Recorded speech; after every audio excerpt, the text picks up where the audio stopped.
Müqəddəs ruh haqqında əla bir dərsə xoş gəlmisiniz.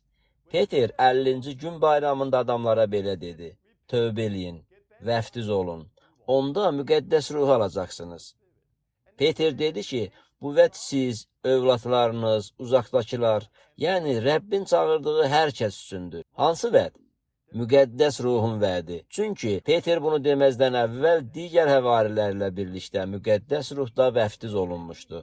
Sonra o, bir çox il əvvəl peyğəmbərlik eləyən Yoel peyğəmbərin sözlərini dedi. Axır zamanda Allah öz ruhunu bütün bəşəriyyətin üzərinə tökəcək. Hamı görüntülər, röyalar görəcək. Yəni, müqəddəs ruh hər kəsə vəd olunmuşdu. İmanlılar cəmiyyətində ən böyük anlaşılmazlıq mövzusu müqəddəs ruhda vəftizdir. Məhz buna görə də müasir imanlılar cəmiyyətləri həvarilərin işləri kitabında oxuduqlarımızdan çox fərqlidir. Məncə, siz bu dərsi çox bəyənəcəksiniz. Bu dərs sizi oyadacaq və eyni zamanda sizi azad eləyəcək. Bunun mənasını anlamağa sizə kömək eləyəcək. Həmçinin müqəddəs ruhda vəftiz olunmayanlara bunu almaqda kömək eləyəcək. Müqəddəs ruhu almış adamlar isə müqəddəs ruhu qəbul eləmələri üçün gedib başqa insanların üzərinə də əl qoymaq məsuliyyətlərini anlayacaqlar. Allah həvarilərin işləri kitabında oxuduğumuz həyatı yaşamağa başlamanıza kömək eləyəcək. Xeyirdalı olun.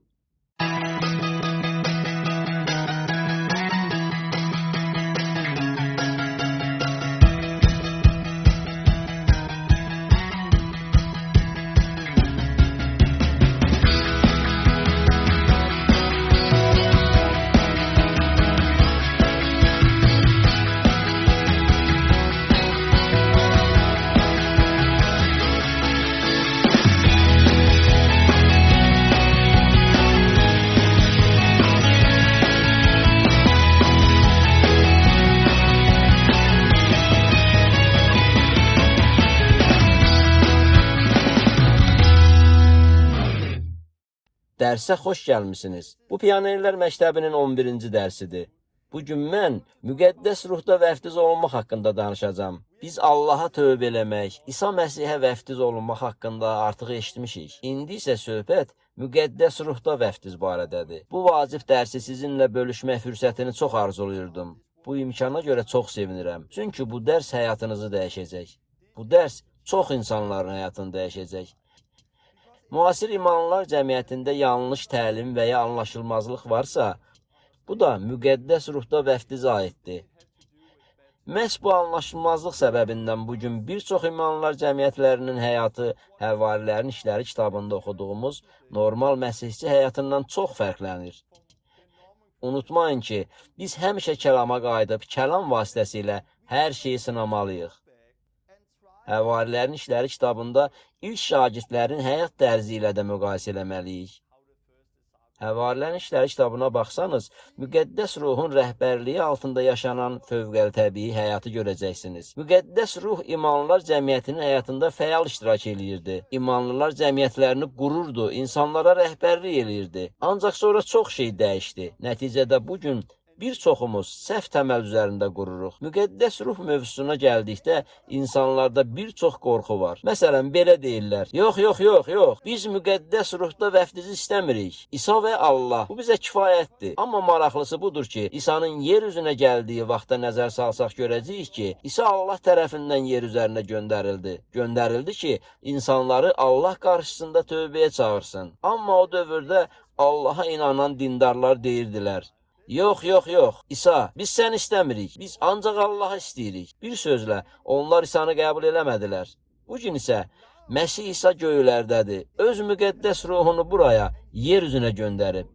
Bugün bizim də dindarlarımız var. Onlar deyirlər: Yox, müqəddəs ruh, biz səni istəmirik. İsa və Allah, bu bizə kifayətdir.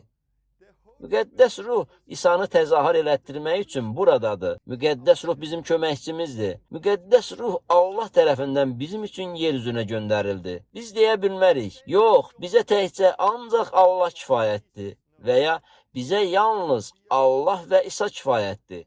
Xeyr, Əgər həqiqi imanlı olmaq istəyiriksə, Allah qarşısında tövbə eləməliyik. Vəftiz olunaraq İsa Məsihlə birləşməliyik. Müqəddəs ruhu qəbul eləyib və müqəddəs ruhda vəftiz olunmalıyıq. Mən bugün müqəddəs ruh və müqəddəs ruhda vəftiz haqqında danışacağam. Əvvəlcə isə bəzi şəhadətlərlə bölüşəcəyəm. Sonra müqəddəs ruhda vəftizin əsası barədə danışacağam. Həvarilərin işləri kitabına nəzər salacağıq. Həvarilərin bunu necə elədiklərinə baxacaq. Sonra biz praktiki məsələlərdən danışacaq. Siz özünüz müqəddəs ruhda necə vəftiz oluna bilərsiniz? Başqa insanların müqəddəs ruhda vəftiz olunması üçün nə etməlisiniz? Mən həmçinin başqa dillərdə danışmaq və bundan necə istifadə edə biləcəyimiz haqqında da danışacağam. Çünki dillərdə danışmaq mövzusuna dair də bir çox anlaşılmazlıqlar olur. Mən bir çox məsihçi tanıyıram ki, onlar hesab edirlər, dillərdə danışmaq sadəcə danışmaqdır. Amma dillərdə danışmaqdan istifadə edərək biz vəhy ala bilərik. Allaha yaxınlaşmaq, görüntülər görmək və peyğəmbərlik sözlərini almaq. Eləcə də Allahın padşahlığında təsirli olmaq üçün biz dillərdə danışmaqdan istifadə eləməliyik. Yaşadığım yerə yaxın bir təhsil müəssisəsi var. Burada mən dinə aid də dərs keçirdim. Bir gün mən dərsə getməyə hazırlaşırdım. Həmin gün mənim üçün bir sinif otağı ayırmışdılar. Mən də nahar fasiləsində insanları bu sinif otağına dəvət edib onlara Allah haqqında danışmaq istəyirdim. Ora getməzdən əvvəl evdə dua edirdim. Dillərdə dua edirdim. Allaha yaxınlaşmaq, Allahın dediyini anlamaq üçün dillərdə danışmaqdan istifadə edirdim. Dillərdə dua edərkən bir görüntü gördüm. Önümdə gördüm ki, mən nə isə eləyirəm. Qarşımda çiynində zədəsi olan bir adamı gördüm. Evimin qonaq otağında gəlişir və dillərdə dua eləyirdim ki, bu adam şəfa alsın. Sonra arxamda bir səs eşitdim. Geriyə dönüb barmağımı onun qulağına qoydum və sonra isə barmağımı geri çəkdim. Həmin adam şəfa aldı. Görüntü bu idi. Sonra İsa haqqında danışacağım görüşün olacağı məktəbə tələsdim. Görüşə təxminən 30-a yaxın adam gəlmişdi. İsa haqqında danışdıqdan sonra soruşdum ki, burada xəstə olan kimsə varmı? Orada olan bir kişi dedi, çiynimdə problem var. Mən ondan yanıma gəlməsini xahiş elədim. O da gəlib yanımda dayandı. Əlimi onun çiyninə qoyduqda öz-özümə belə dedim. Hə, bu dəqiq olaraq mənim 20 dəqiqə öncə elə evimdə gördüyüm görüntü kimidir. Bu elə həmin çiyin idi. O da eyni ilə ucaboy idi. Mən əlimi onun çiyninə qoydum və bu adam şəfa aldı. O dərhal şəfa tapdı. Arxamda birinin belə dediyini eşitdim. Allah qulaqlarımdakı səsi də aradan qaldıra bilərmi? Arxaya baxdım. Orada bir qadın oturmuşdu. 20 dəqiqə öncə görüntüdə gördüyüm kimi barmağımı onun qulağına qoydum. Barmağımı geri çəkəndə sinifdə olan bütün adamlar susub dayanmışdı. Hamı ona baxırdı. Qadın isə çığırırdı. Mən şəfa aldım. Hamı yenidən danışmağa başladı. Mən də İsa haqqında danışmağa davam elədim. Beləliklə mən bir görüntünü gördüm, onu yaşadım. Daha sonra isə gördüklərim baş verdi. Başqa daha nə oldu? Görüş bitdikdən sonra mən öz dərsimə tələsdim. Bir sözlə, tələsə-tələsə dərsə qaçırdım. Həmçinin mən müqəddəs ruhun əvvəlki görüşdəki huzurunu da hiss edirdim. Bu zaman mən müqəddəs ruhdan daha sürətli qaçdığımı hiss elədim. Onun yenidən gəldiyini duydum. Bunu izah eləmək çox çətin olsa da, o gün mən bunu hiss elədim. Belə şeylər hər gün olmur. Mən hisslərlə yaşamıram, amma o gün bunu duydum. Sonra maraqlı bir şey baş verdi. Sinifə daxil olub oturdum. Sonra dərsdə iştirak edənləri siyahı ilə yoxlamağa başladılar. Müəllim mənim adımı çəkdi. Torben, buradadır. O adımı çəkəndə nə isə baş verdi. Bir kişi çantasını stola qoydu və qışqırdı. Yox, mən bu sinifdə daha qala bilmərəm. Öz şeylərini çantasına yığmağa başladı. Bu dərsdə daha qala bilmərəm. Çünki indi bir ad eşitdim. Həmin adamla bircə bu otaqda qala bilmərəm. O şeylərini yığırdı və çığırırdı. İndi bir ad eşitdim. Həmin adamla bircə bu otaqda qala bilmərəm. O qışqırırdı. Müəllim isə ona dedi, sakit ol və otur. Burada nə pis şey var ki? Amma o qışqırırdı və hətta ağlamağa da başladı. Sanki dəlili idi. Bu adamla birgə dərsdə qala bilmərəm. Sonra o çantasını götürüb getdi. Daha heç vaxt geri qayıtmadı. Nə baş verdiyini heç kim anlamırdı. O bir daha qayıtmadı. Məsihçi dostum baş verənləri görəndə mənə tərəf dönərək dedi, Torben, bunu ona dedizdirən cin idi. Mən cavab verdim, hə, düz deyirsən. Mən o zaman dua eləmirdim. Çünki baş verənlərdən çox sarsılmışdım. Sonra Həvarilərin İşləri kitabının 19-cu fəsli yadıma düşdü. Orada Allahı tanımayan və müqəddəs ruhla dolu olmayan insanlar var idi. Onlar bir nəfərdən murdar ruhu qovmağa çalışırdılar və murdar ruh onlara cavab verdi. Murdar ruh cavab verə bilərmi? Bəli, verə bilər. O cavab verdi. İsa'nı tanıyıram. Paul haqqında da hər şeyi bilirəm. Bəs siz kimsiniz? Bu ruh İsa'nı tanıyırdı və Paul haqqında da eşitmişdi. Lakin həmin adamlar haqqında heç eşitməmişdi. Mənim adım çəkiləndə murdar ruh özünü göstərdi. Çünki mən o gün müqəddəs ruhla dolmuşdum. Murdar ruh da məni tanıdı.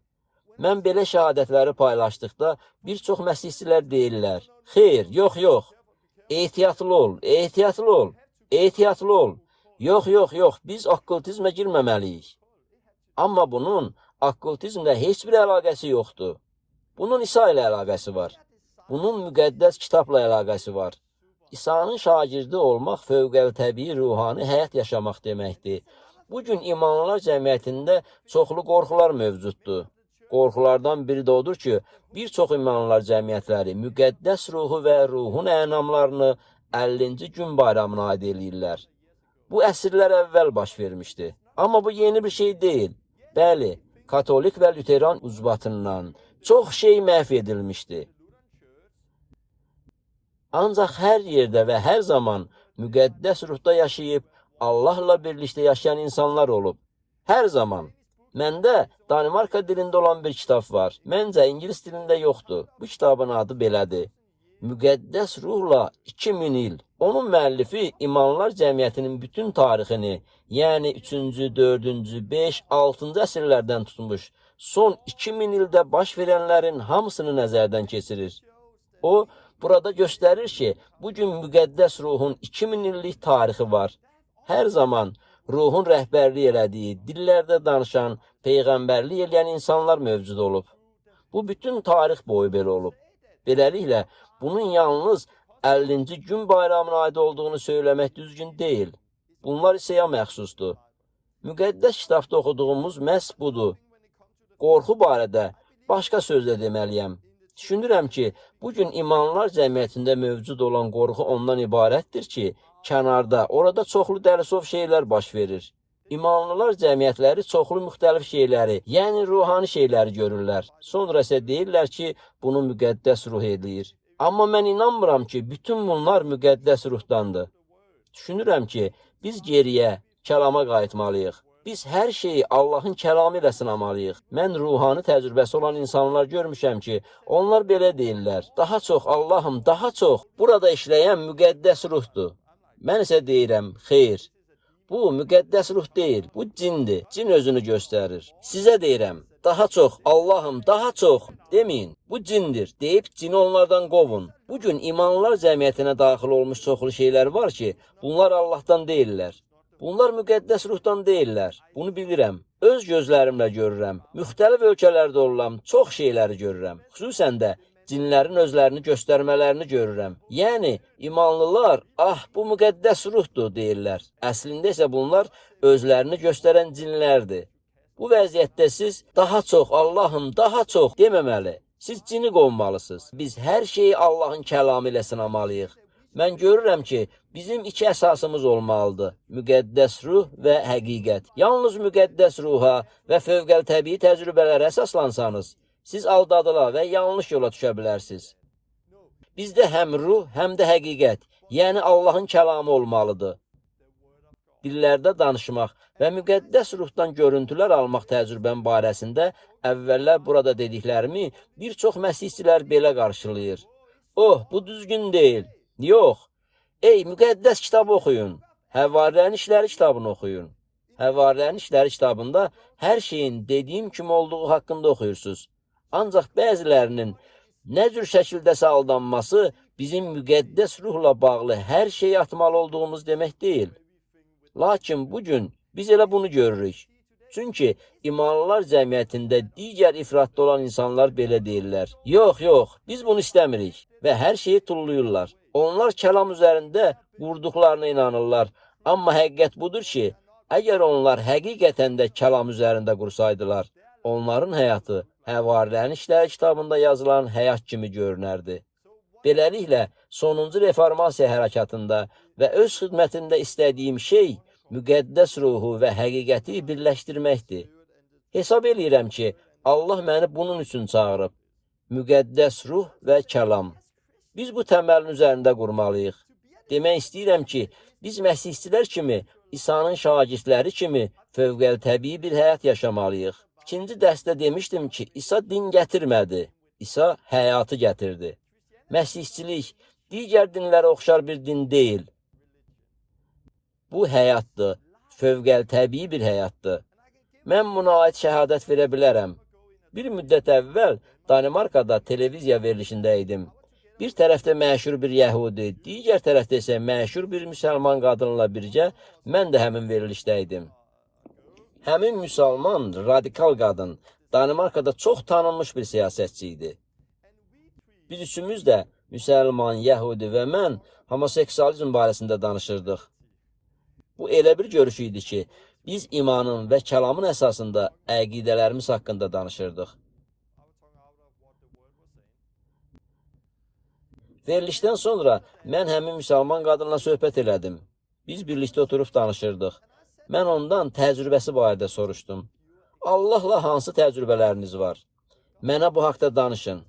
O dedi, mənim yaxşı hisslərim var və bunun doğru olduğunu hiss eləyirəm. Müsəlmanlarla birlikdə olanda, ümumi iş görəndə, dua eləyəndə bunun doğru olduğunu hiss eləyirəm və bu mənə daxilimdə sülh verir. O qadın belə dedi.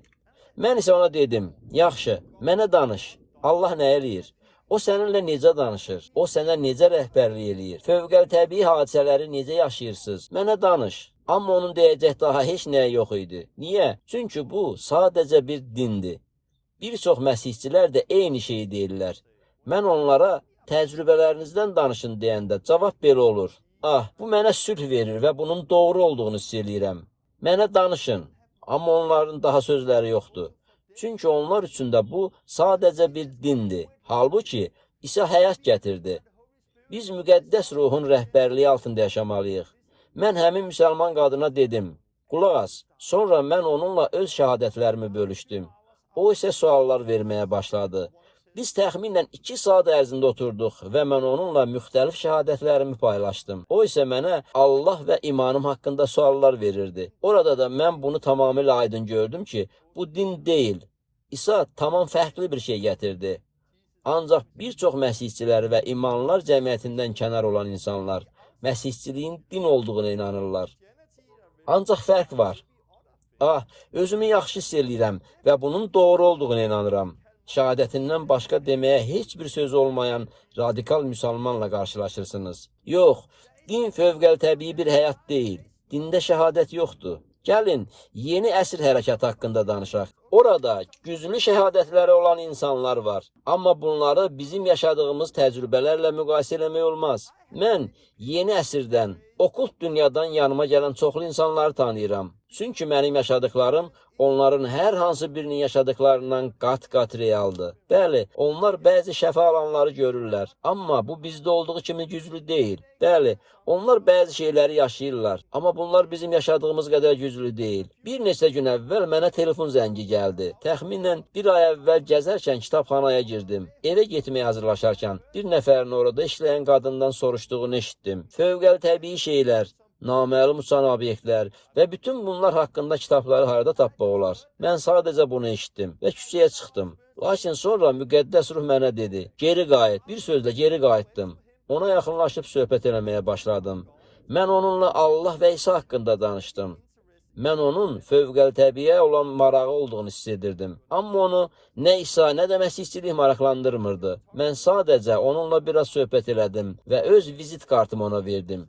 2 gün əvvəl o mənə zəng eləyib dedi: Torben, səninlə danışmalıyam. Biz 1 ay əvvəl görüşmüşdük və mən bu haqda düşünürdüm. Mənə elə gəlir ki, səni Allah göndərmişdi. Çünki ondan 3 gün əvvəl fəryadla dua eləyirdim. Ey Allah, əgər varsansa, kimisə mənim yanıma göndər. Mənə kömək elə, mən xəstəyəm. Sonra sən gəldin. O dedi ki, güclü olmasa da nə isə fərqli görür. Bir sözlə, mənimlə görüşmək istəyirdi. Sabah onunla görüşəcəm. O, həmçinin bunu da dedi. Mənim böyük şirkətim var, böyük maşın sürürəm və pulum da çoxdur. Amma mən xoşbəxt deyiləm. Əlbəttə xoşbəxt deyilsən. Ona həyat lazımdır. O, fövqəltəbii təcrübələri yaşasa da, bunlar bizim təcrübəmizlə müqayisədə heç nədir. Beləliklə, yanına gedib sadəcə bəzi şəhadətlərimi onunla paylaşacağam. Bu zaman o, bizdə nələrin olduğunu görə biləcək. Yəni, bu, sadəcə kilsəyə getmək və kilsə üzvü olmaqdan daha böyük bir şeydir. İsa həyat gətirdi. Müqəddəs ruhdan bəhs eləyərkən, əsas anlaşılmazlıqlardan biri müqəddəs ruhu yaşamaq və müqəddəs ruhda vəftiz olunmaq arasındakı fərqdir.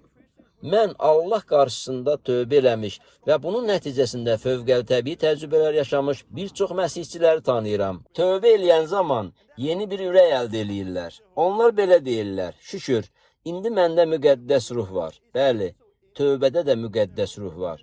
Müqəddəs ruh su vəftizində də iştirak edir. Amma sizin hələ də müqəddəs ruhda vəftizə ehtiyacınız var. Müqəddəs ruhla imana gəlməklə müqəddəs ruhda vəftiz arasında fərq var.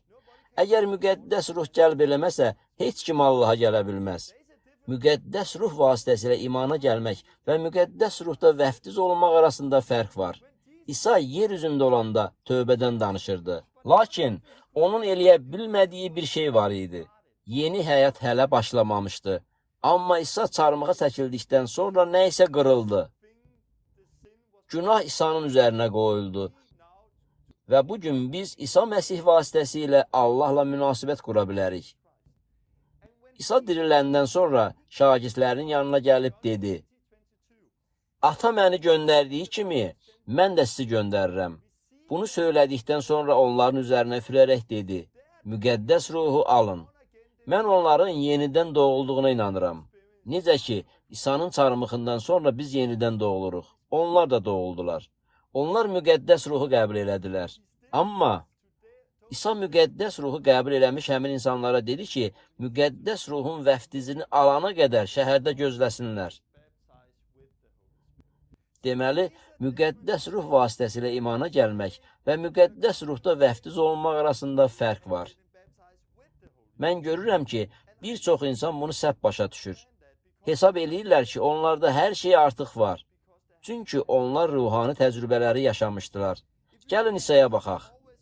Hər zaman İsa'ya baxın. İsa təkcə müqəddəs ruhda vəftiz olunmayıb. İsa həmçinin müqəddəs ruh tərəfindən anasının bətnində dölləndi. İsa müqəddəs ruh tərəfindən dölləndi. Eyni şəkildə biz də müqəddəs ruh tərəfindən yenidən doğulmalıyıq. Sonra İsa müqəddəs ruhda vəftiz olundu. Biz də həmçinin müqəddəs ruhda vəftiz olmalıyıq. O müqəddəs ruhdan hikmət və vəhlər alaraq böyüyürdü. Bizim də eyni şeyə ehtiyacımız var. İsa müqəddəs ruhun köməyi ilə sınaqlara qalib gəldi. Eyni şəkildə biz də sınaqlara müqəddəs ruhun gücü ilə qalib gəlməliyik. İsa xidmət eləmək üçün müqəddəs ruh tərəfindən məhs edilmişdi. Müqəddəs ruhu qəbul eləyəndə bizimlə də eyni şey baş verir. İsa müqəddəs ruhla dolub və onun vasitəsilə Allaha itaətdə yaşayırdı. O, müqəddəs ruhun köməyi ilə qorxmadan ölümlə üzləşdi. Biz də elə olmalıyıq. O, müqəddəs ruh ilə şəfa verirdi. Müqəddəs ruh İsa'nı ölülər arasından diriltdi. Eyni ilə biz də müqəddəs ruh vasitəsilə yeni həyat yaşamaq üçün dirilirik. Dillərdə danışmaq vacib bir əlamətlərdən biridir. Lakin müqəddəs ruhda vəftiz dillərdə danışmaqdan daha böyük bir şeydir. Mən bu barədə sonra danışacağam. Müqəddəs ruh bizim köməkçimizdir. İsa gedəndən sonra nə baş verəcəyi haqda demişdi. O, müqəddəs ruhu göndərəcəyini əvvəlcədən söyləmişdi. İsa ruhu vəsadətçi, təsəlli verici adlandırmışdı. Vəsadətçi yanınıza gələcək. Müqəddəs ruh Məsihi izzətləndirəcək yazılıb. Sizə həqiqəti açacaq və həqiqət sizi azad eləyəcək. Müqəddəs ruh Məsih barədə şahidlik edəcək. Bir sözlə, müqəddəs ruh hər şeydə iştirak edir. Həvarilərin İşləri kitabında müqəddəs ruhun insanlarla danışdığı barədə oxudunuz. İmanlılar röyalar görürdülər və müqəddəs ruh onlarla danışırdı. Müqəddəs ruh və biz bunu lazım bildik. Yəni, bunu təkcə ilk məsihçilər lazım bilmədilər. Müqəddəs ruh və biz bunu lazım bildik. Həvarilərin İşləri 15-28. Beləliklə, müqəddəs ruh ilk imanlılar cəmiyyətində fəal iştirak edirdi. Amma katolik kilsəsi dövründə böyük kilsə sistemi yaradıldı və müqəddəs ruh çıxıb getdi. Sonra da bunlar oldu. Beləliklə, biz Allahın kəlamına qayıtmalıyıq. Bizə təkcə Allah qarşısında tövbə eləyib və İsa Məsihə suda vəftiz olunmaq lazım deyil. Biz həmçinin müqəddəs ruhda vəftiz olunmalıyıq. Biz bu həyatı yaşamalıyıq. Müqəddəs ruh vasitəsilə bu həyatı yaşamalıyıq. Beləliklə, bu bizim dərsimizə bir giriş idi. İndi mən dua eləmək istəyirəm. Çünki bu çox vacib bir dərsdir. Müqəddəs ruh barədə danışanda bizdə böyük qorxu yaranır və çoxlu müxtəlif eynəklərimiz olur. Eynəklərimizi çıxarmaq üçün Allahın köməyinə ehtiyacımız var. Allahım, mən bu dərs üçün dua eləyirəm. Bu həqiqəti paylaşmaqda mənə kömək elə. Bu dərsə baxan hər bir insan üçün dua eləyirəm ki, qoy bu onlar üçün bir vəhy olsun.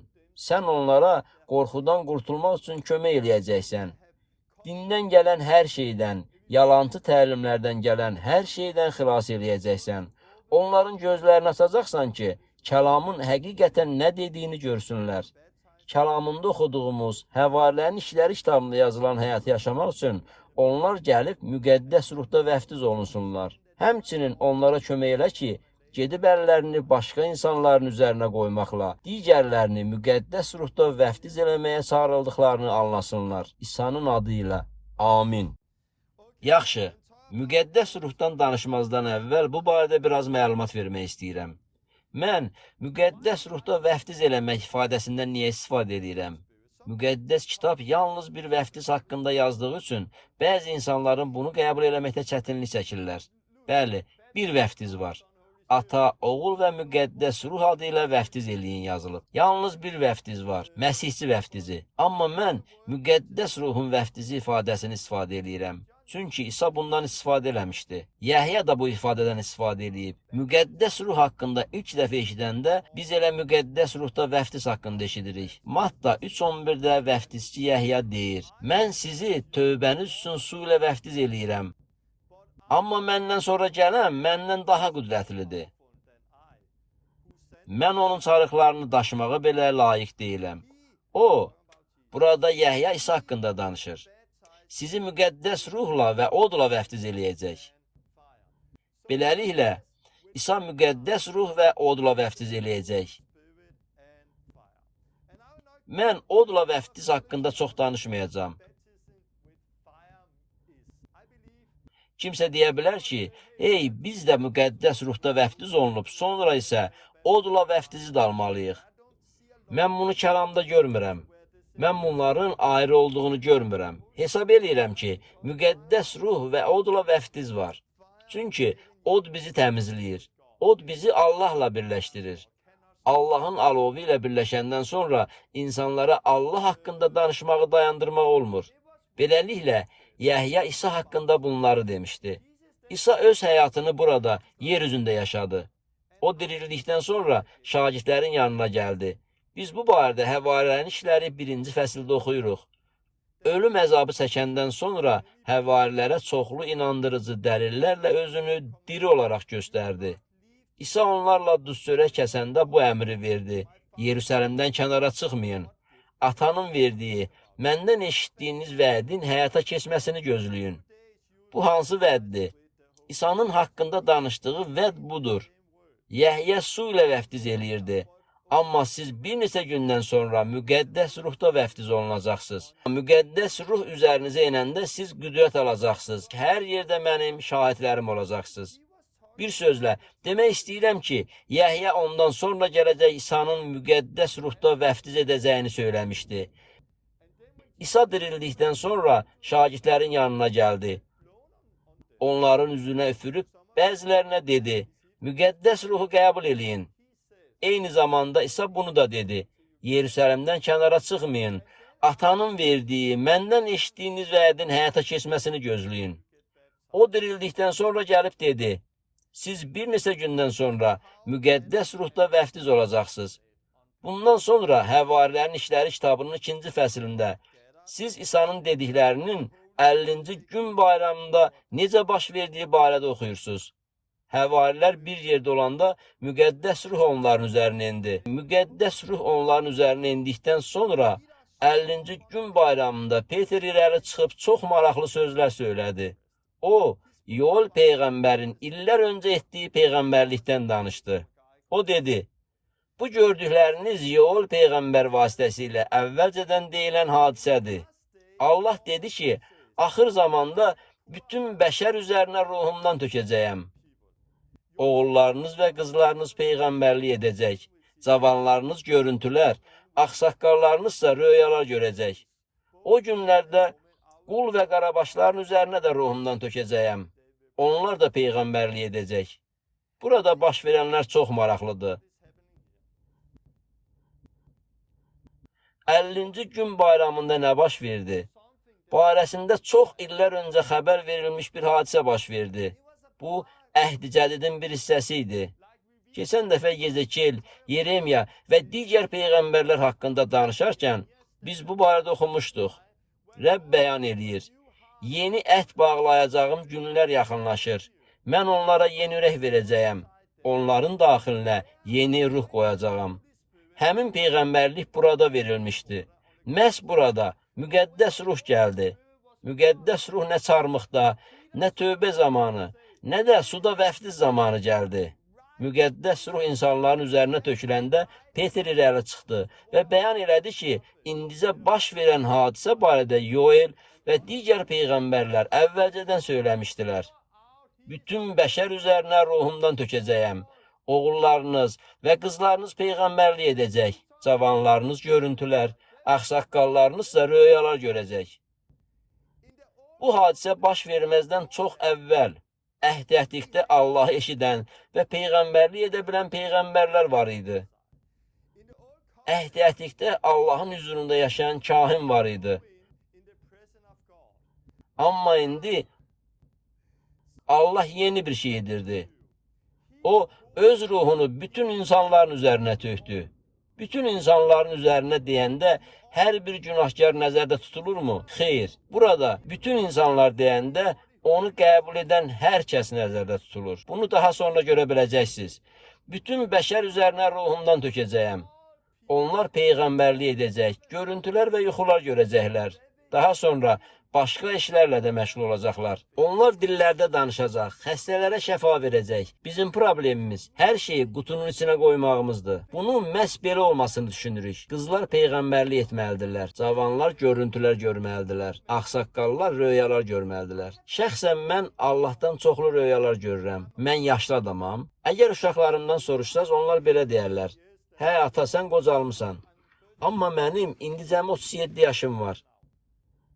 Lakin mən uzun illərdir ki, röyalar görürəm. Həmçinin mən görüntülər də görür və peyğəmbərlik də edirəm. Yəni, Peter bunu ona görə demədi ki, biz bütün bunları qutulara qoyaq və deyək. Yaxşı, əgər gəncsənsə, görüntülər görməlisən. Yaşlısansa, röyalar görəcəksən. Əgər gənc qızsansa, peyğəmbərlik eləməlisən. Xeyr, bu belə deyil. Biz hər şeyi qutulara qoyuruq. O, sadəcə olaraq Allahın ruhunun bütün insanların üzərinə töküləcəyini təsdiq eləmək istəyirdi. Maraqlı olan budur ki, Yoelin peyğəmbərliyindən danışandan sonra Peter onlara dedi, tövbə eləyin, hamınız İsa Məsihin adı ilə vəftiz olun, onda günahlarınız bağışlanacaq və bəxşiş olaraq müqəddəs ruh alacaqsınız. Yəni, siz müqəddəs ruhda vəftiz olunacaqsınız.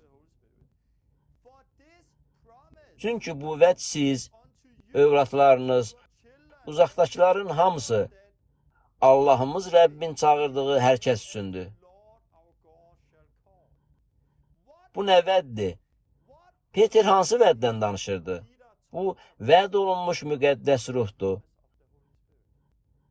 Beləliklə, 50-ci gün bayramında Peter irəli çıxıb dedi, tövbə eləyin, hamınız suda vəftiz olun, onda müqəddəs ruh alacaqsınız. Bu, Allahın Yoel Peyğəmbər və digər Peyğəmbər vasitəsilə verdiyi həmin vəddir. Yəni, axır zamanda o, bütün insanların üzərinə öz ruhunu tökəcək. Tövbə eləyən bütün insanlar suda vəftiz olunacaq və müqəddəs ruhu alacaqlar. Allaha gələn və müqəddəs ruhu qəbul edən bütün insanlar peyğəmbərlik edəcək, görüntülər və röyalar görəcəklər. Onlar xəstələrə şəfa verəcək, cinləri qovacaq və yeni həyat yaşayacaqlar. Beləliklə, 50-ci gündə müqəddəs ruh töküləndə insanlar müqəddəs ruhda vəftiz olundular. Bu, Allahın Yoel və başqaları vasitəsilə söylədiyi peyğəmbərliklərin yerinə yetirilməsi idi. Onlar xəbər vermişdilər ki, Allah yeni bir şey yaradacaq. Ruhunu ürəyimizə tökəcək və biz günahdan azad olaraq yeni bir həyat yaşayacağıq. Bu haqda sonra danışacağıq. Biz peyğəmbərlik edəcəyik. Görüntülər və röyalar görəcəyik. Biz ruhun rəhbərliyi altında yeni bir həyat yaşayacağıq. O deyirdi ki, bu müqəddəs ruh haqqında vəddir. Sizin və gələcəkdə Allahın çağırdığı hər kəsin qurtuluşu üçün verilmiş vəddir. Bu sizə, övladlarınıza və həmçinin övladlarınızın övladlarına şamil olunacaq bir vəddir. Ancaq bugün imanlar cəmiyyətlərimizdə bu sözlər deyən insanlar var. Yox, bu artıq bitmişdi. Bunların hamısı daha yoxdur. Sonra onlar Korinflilərə 13-cü fəsildə deyilmiş dillərdə danışmağın və başqa şeylərin bir gün bitəcəyi haqqında olan ayəyə istinad edirlər. Bəli, bir gün bu belə olacaq. Korinflilərə məktubda deyildiyi kimi bir gün biz onu üz-üzə görəcəyik. Biz İsa'nı olduğu kimi görəcəyik. O zaman xəstələrə şəfa verməyə ehtiyacımız olmayacaq. Çünki Məsih yanımızda olanda hamı sağlam olacaq. Bizim daha çox bilik və ya anlayış əldə eləmək, həmçinin ruhla dolmaq üçün dillərdə danışmağa ehtiyacımız olmayacaq. Çünki biz Məsihlə olacağıq. Artıq peyğəmbərlik eləməyə və ondan bizimlə danışmasını istəməyə ehtiyacımız qalmayacaq. Bir gün İsa yanımızda olacaq və biz onun önündə duracağıq və biz onu üz-üzə görəcəyik. Amma bəziləri deyir ki, bizdə artıq müqəddəs kitab var və daha bunlara ehtiyac yoxdur. Bizə təkcə kəlam lazımdır və salam. Amma bu dindir. Biz bir ayəni kontekstdən çıxarıb deyirik ki, hər şey bitib və hər şey artıq həvarilərdən sonra dayanıb. Amma bu bir vəddir. Bu xilas, müqəddəs ruh barədə olan vədidir. Bu vəd sizin, övladlarınız və Allahın çağırdığı hər kəs üçündür. Allah öz ruhunu bütün bəşər üzərinə tökəcək. Onlar peyğəmbərlik eləyəcək, görüntülər və yuxular görəcək, dillərdə danışacaq və xəstələrə şəfa verəcəklər. Siz belə deyə bilməzsiniz. Yaxşı, tamam, bizə ancaq bu hissə lazımdır. Biz ancaq xilas istəyirik, amma bunu istəmirik. Bu dindir. İlk imanlılar cəmiyyəti üçün müqəddəs ruhda vəftiz bir vəd idi. Allahın verdiyi vəd. Bu, çox illər öncə Yoel və Yezekiel peyğəmbər vasitəsilə verilmiş peyğəmbərliklərin, kəlamın yerinə yetirilməsi idi. Onların daxilinə yeni ruh qoyacam və s. Beləliklə, müqəddəs ruhda vəftiz əlavə bir şey deyil. Kim istəyirsə, müqəddəs ruhda vəftiz oluna bilər. Adamlar da deyirlər, yox, biz hamımız xilas olmuşuq, bu bizə lazım deyil. Bağışlayın, amma mən bunu öz müqəddəs kitabımda görmürəm. Siz indi ilk imanlılar cəmiyyəti haqqında deyilənləri tamamilə yanlış başa düşürsünüz. Əgər siz bu həyatı qəbul eləməsəz, onda mən zəmanət verirəm ki, həyatınız heç vaxt həvarilərin işləri kitabında oxuduqlarınız kimi olmayacaq. Biz özümüzə belə bir sual verməliyik. Hansı təməl üzərində qurmaq istəyirik? Biz katolik, reformist, baptist və ya metodist kilsələrinə bənzəmək istəyirik? Yaxud müqəddəs kitabda Həvarilərin İşləri kitabında yazıldığı həyatı İsa ilə yaşamaq istəyirik? Bu kəlamdır. Əgər deyirsinizsə ki, mən Katolik kilsəsinin qoyduğu təməl üzərində qurmaq istəyirəm. Tamam, ancaq bilin ki, belə olacaq. Lüteran kilsəsinin qoyduğu təməl üzərində qursanız, belə olacaq. Baptist kilsəsini istəyirsinizsə, başqa cür olacaq. 50-cilər kilsəsində də bu bir başqa cür olacaq. Torben, bəs sən niyə 50-cilər kilsəsində adını çəkirsən? Axı onlarda müqəddəs ruh var. Açığı, bugün bir çox 50-cilər kilsələri artıq əvvəlki 50-cilər kilsələr deyirlər. Başqa kilsələrdə olduğu kimi 50-cilər kilsəsində də müqəddəs ruh sönüb gedib. Amma biz öz gündəlik həyatımızı ruhda yaşamalıyıq. Tamam, müqəddəs ruhun həmçinin günaha da adiyyəti var. Çünki İsa bizi günahlarımızdan xilas eləmək üçün gəldi. Müqəddəs həyatı yaşamaq üçün bizə müqəddəs ruh lazımdır. Müqəddəs həyatı yaşamaq üçün biz ruhda vəftiz olunmalı və ruhda yaşamalıyıq. Romalılara 8-ci fəsil ruhda yaşayan insanlardan bəhs edir. Onlar müqəddəs ruhu qəbul edib, bundan sonra ruhda yaşayırlar. Tutalım, mən sizə belə deyirəm. Fil haqqında düşünməyin. Fil haqqında düşünmək lazım deyil. Fil haqqında düşünməyi dayandır. Onda siz məhz fil haqqında düşünməyə başlayırsınız. Halbuki mən sizə fil haqqında düşünməyə icazə verməmişəm. Amma siz indi bunu edirsiniz. 2 dəqiqə əvvəl bunu eləmirdiniz. Mən sizə fil haqqında düşünmə dedikdən dərhal sonra bunu eləməyə başladınız. Bir çox məsihçilərə hər zaman eləməli olmadıkları şeylər haqqında danışırlar. Onlar diqqətlərini yeni həyata yönəltməyə əvəzinə etməli olmadıkları şeylər barədə düşünürlər. Çünki siz alovu qəbul edəndə müqəddəs ruh vasitəsilə Allahla birləşdikdə siz bu həyatı yaşayırsınız. O zaman siz yeni həyata diqqət yetirir və yeni həyatı yaşayırsınız. Bu müqəddəs ruhun rəhbərliyi altında yaşanan möhtəşəm bir həyatdır. Bu bizim diqqət yetirdiyimiz şeylərdən daha böyükdür. Beləliklə, başqa şeylərlə dolu olduğunuz üçün siz daha günah haqqında düşünmürsünüz. Ancaq çoxlarının ruhda həyatı yoxdur. Günahın əvəzinə onlar başqa bir şeyə ehtiyac duyurlar. Onlara yeni bir şey lazımdır. Onlar isə hər zaman çarpışır və günahla mübarizə aparırlar. Bu insanlar müqəddəs ruhda vəftiz olunmalıdırlar. Onlar ruh tərəfindən idarə olunmalıdırlar. Bundan sonra onlar Allah və müqəddəs ruhla o qədər dolacaqlar ki, geriyə baxmağa vaxtları olmayacaq. Onların fiil və ya günah haqqında düşünməyə vaxtları qalmayacaq. Gəlin Romalılara 8, 12, 16 ayələrini oxuyaq. Ey qardaşlar, biz cismani təbiətimizə borclu deyilik ki, ona görə yaşayaq. Çünki cismani təbiətə görə yaşayırsınızsa öləcəksiniz. Daha sonra deyilir.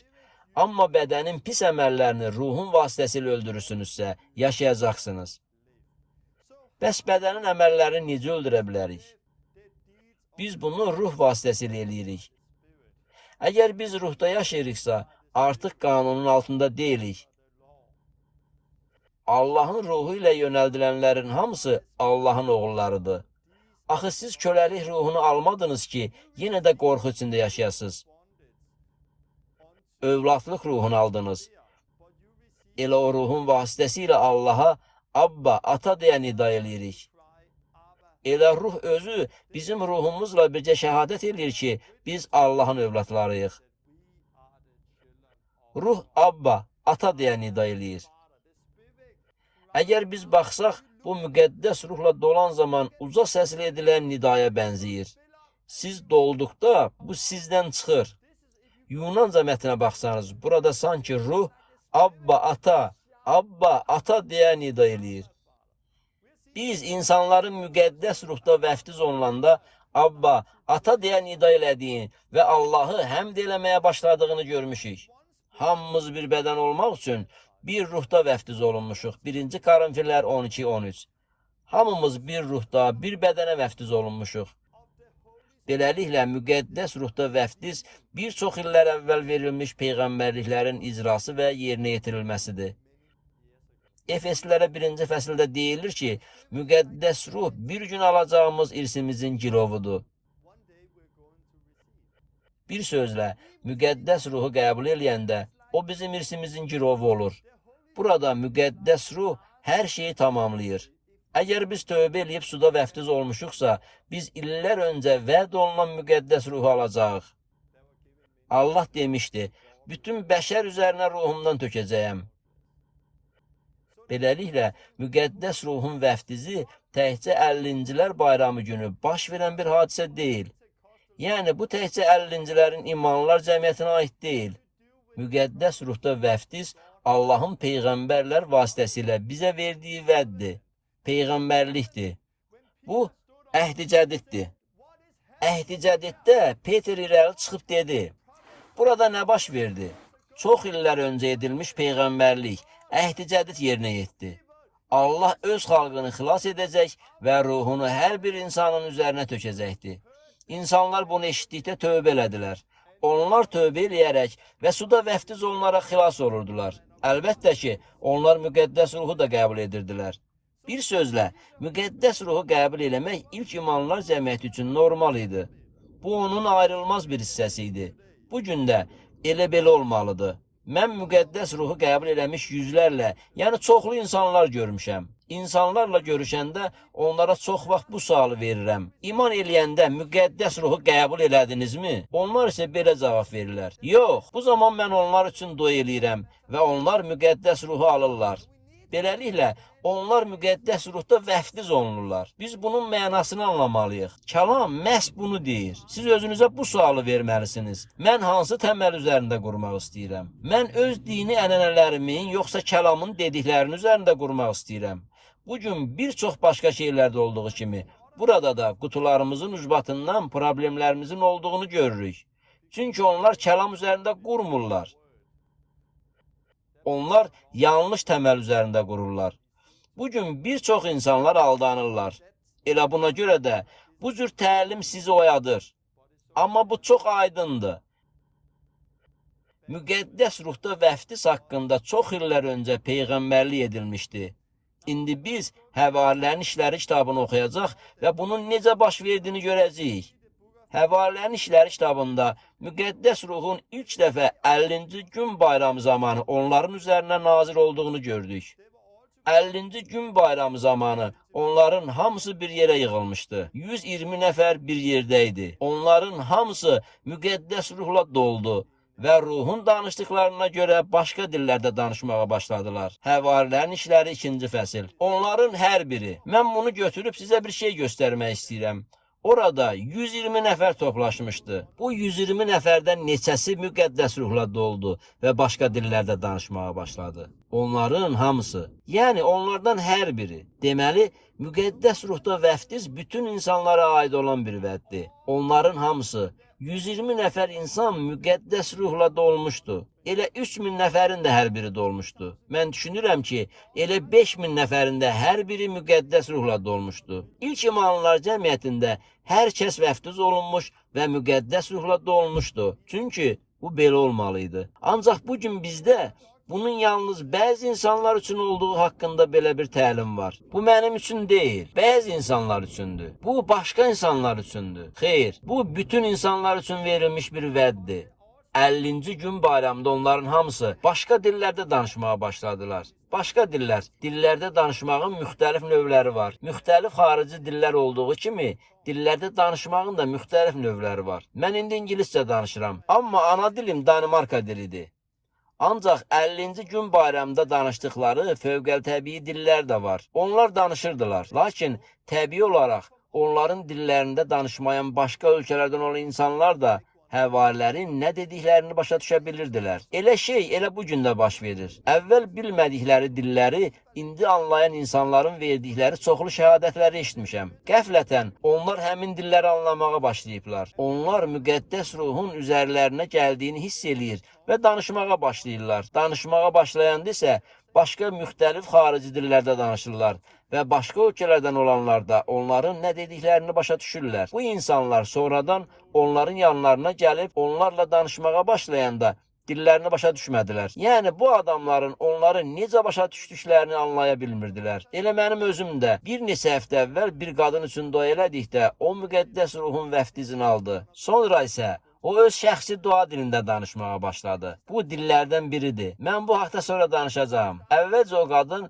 öz şəxsi dua dilində danışmağa başladı. Bundan sonra o Allaha həmd eləməyə başladı. Daha sonra isə başqa dildə danışmağa başladı. Bu zaman onun dilindən bir neçə söz çıxdı. Bilmirəm, həmin qadında bu təcrübə ancaq o vaxt oldu, yoxsa elə indi davam eləyir. Amma demək istəyirəm ki, 50-ci gün bayramında diqqət başqa ölkələrdən gələn insanların, həvarilərin dediklərini başa düşməsinə yönəlmişdi. Hesab edirəm ki, onlar təkcə insanlara deyil, Allahla da danışmaq üçün dillər ənamını alıblar. Mən bunu sonra izah eləyəcəm. Biz müqəddəs kitabın bu barədə nə dediyini nəzərdən keçirəcəyik. Amma mən indi diqqətimizi onların hamısının müqəddəs ruhun vəftizini aldıqlarına yönəltmək istəyirəm. Daha sonra biz Həvarilərin İşləri kitabının 8-ci fəslində Filipin başına gələnlər haqqında ətraflı oxuyacağıq. Amma əvvəlcə bir şey demək istəyirəm.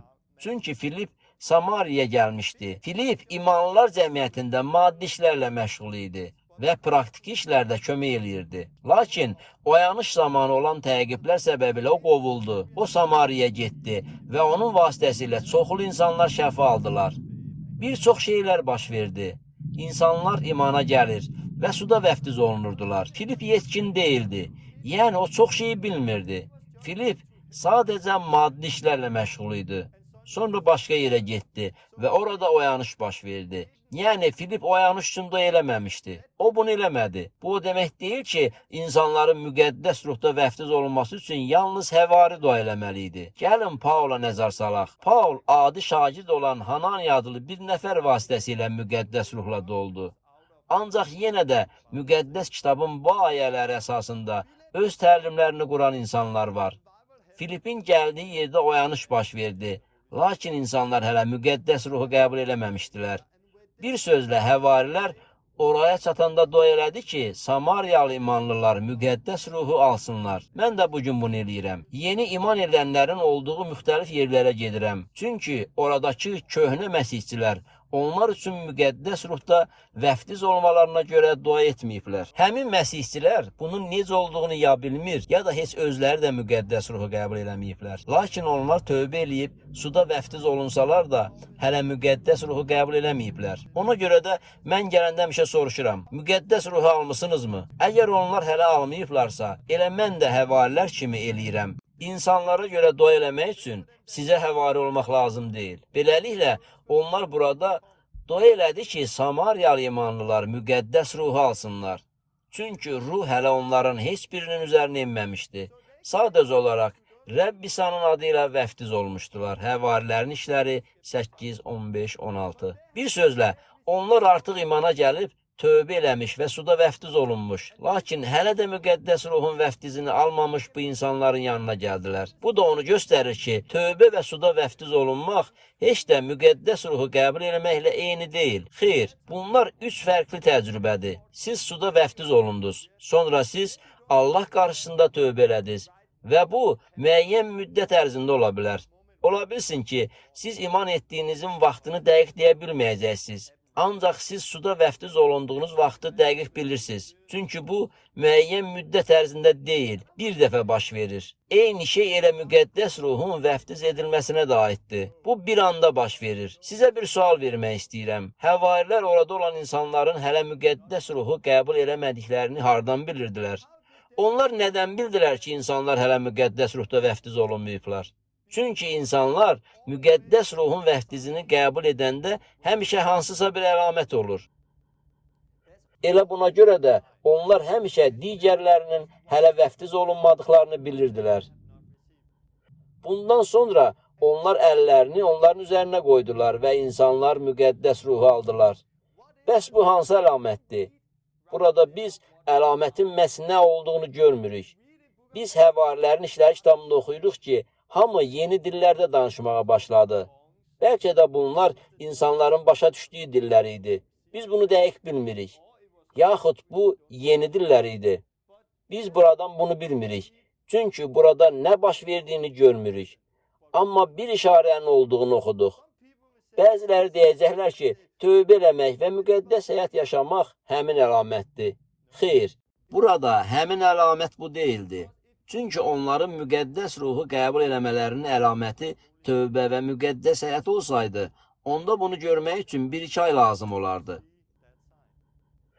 Ancaq burada əllərini onların üzərinə qoyan kimi, yəni əllərini onların üstünə qoyduğu anda onlar müqəddəs ruh aldılar. Bunu 2 aydan sonra görmədilər. Bu bir anda baş verdi. Orada bunu görən Şimon adlı bir nəfər var idi. Müqəddəs kitabda deyilir. Həvarilərin əl qoyması ilə ruhun verildiyini görən Şimon onlara pul təklif eləyərək dedi: "Mənə də belə bir səlahiyyət verin. Əlimi kimin üstünə qoysam, müqəddəs ruhu alsın." Həvarilərin işləri 8, 18, 19. Bir sözlə, o başa düşdü ki, həvarilər insanların üstünə əl qoyanda, onlar müqəddəs ruhu qəbul eləyirlər. O, həmçinin bunu da bilirdi ki, bu təhcə həvarilərə aid deyildi. Hər kəs bunu edə bilərdi. O dedi, mənə də belə bir səlahiyyət verin. Əlimi kimin üzərinə qoysam, müqəddəs ruhu alsın. Problem onun müqəddəs ruhu qəbul edə bilməməsində deyildi. Problem ondaydı ki, onun qəlbi Allah qarşısında düz deyildi. Allahın ənamını pulla ala bilməzsiniz. El ona görə də müqəddəs ruhu müftə alırsınız. İsa da bir dəfə dedi ki, müftə aldınız, müftə verin. Hesab eləyirəm ki, İsa özündən sonra gələcək olan müqəddəs ruhu da nəzərdə tuturdu. Yəni, biz müqəddəs ruhu müftə alırıq. Bunun üçün pul ödəmirik. Həm də biz müqəddəs ruhu veririk. Biz müqəddəs ruhu necə verə bilərik? Əl qoyma ilə. Yəni, əllərini üzərlərinə qoyanda onlar müqəddəs ruhu qəbul edirdilər. İsa'nın dünən, bugün və əbədi olaraq eyni olduğuna inanırıqmı? Biz bəli deyirik. Müqəddəs ruh dünən, bugün və əbədi olaraq eynidirmi? Bəli. Biz insanların üzərinə əl qoyanda, onlar bugün də müqəddəs ruhu almalıdırlarmı?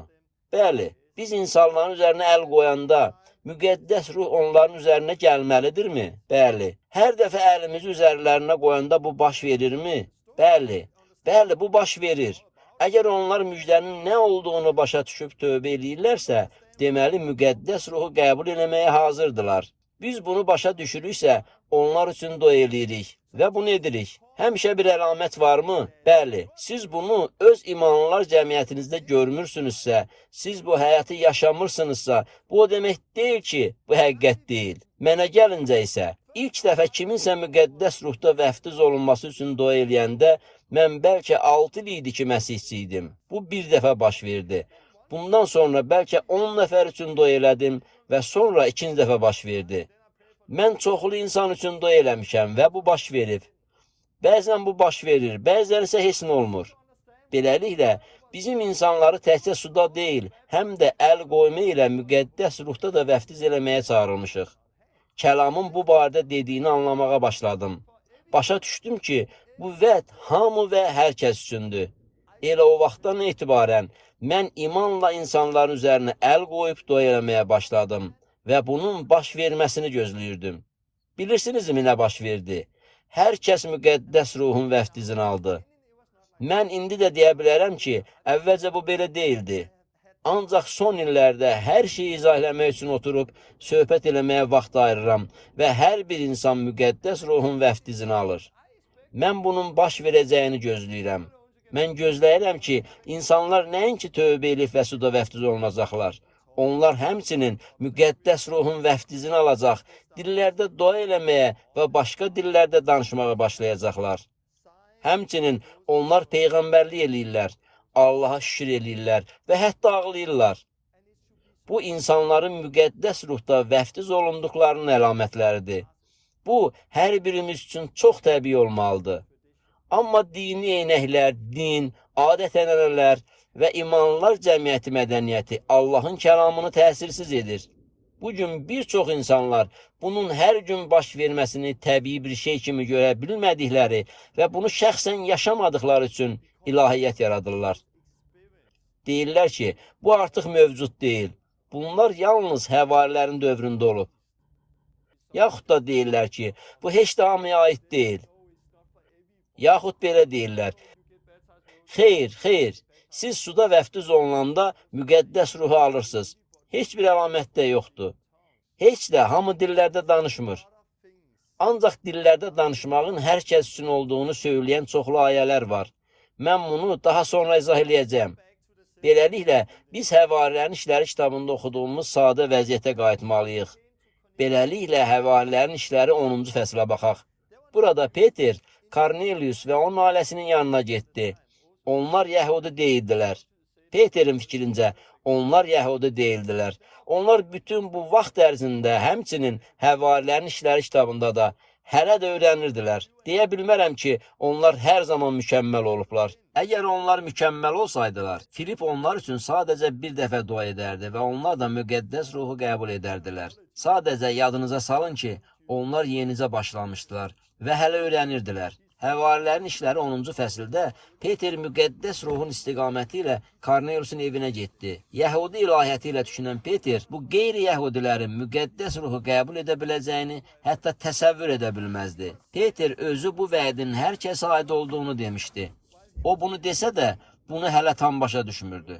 Lakin sonralar o Korneliusun evində güclü təcrübə keçdi. Həvarilərin İşləri 10-cu fəsil. Çünki onlar qeyri-yəhudilər olsalar da orada bunların baş verdiyi deyilir. Peter bu sözləri deyirdi ki, müqəddəs ruh söhbətə qulaq asan hər kəsin üzərinə indi. Peterlə birlikdə gəlmiş sünnətli imanlılar müqəddəs ruhun bəxşiş olaraq başqa millətlərin də üstünə töküldüyünə mat qaldı. Onların başqa dillərdə danışıb Allahı məd elədiyini eşitdilər. Onda Peter belə dedi: Bu adamlar bizim kimi müqəddəs ruh alıb. Bunların su ilə vəftiz olmalarına kim mane ola bilər? Onların İsa Məsihin adı ilə vəftiz olmalarını buyurdu.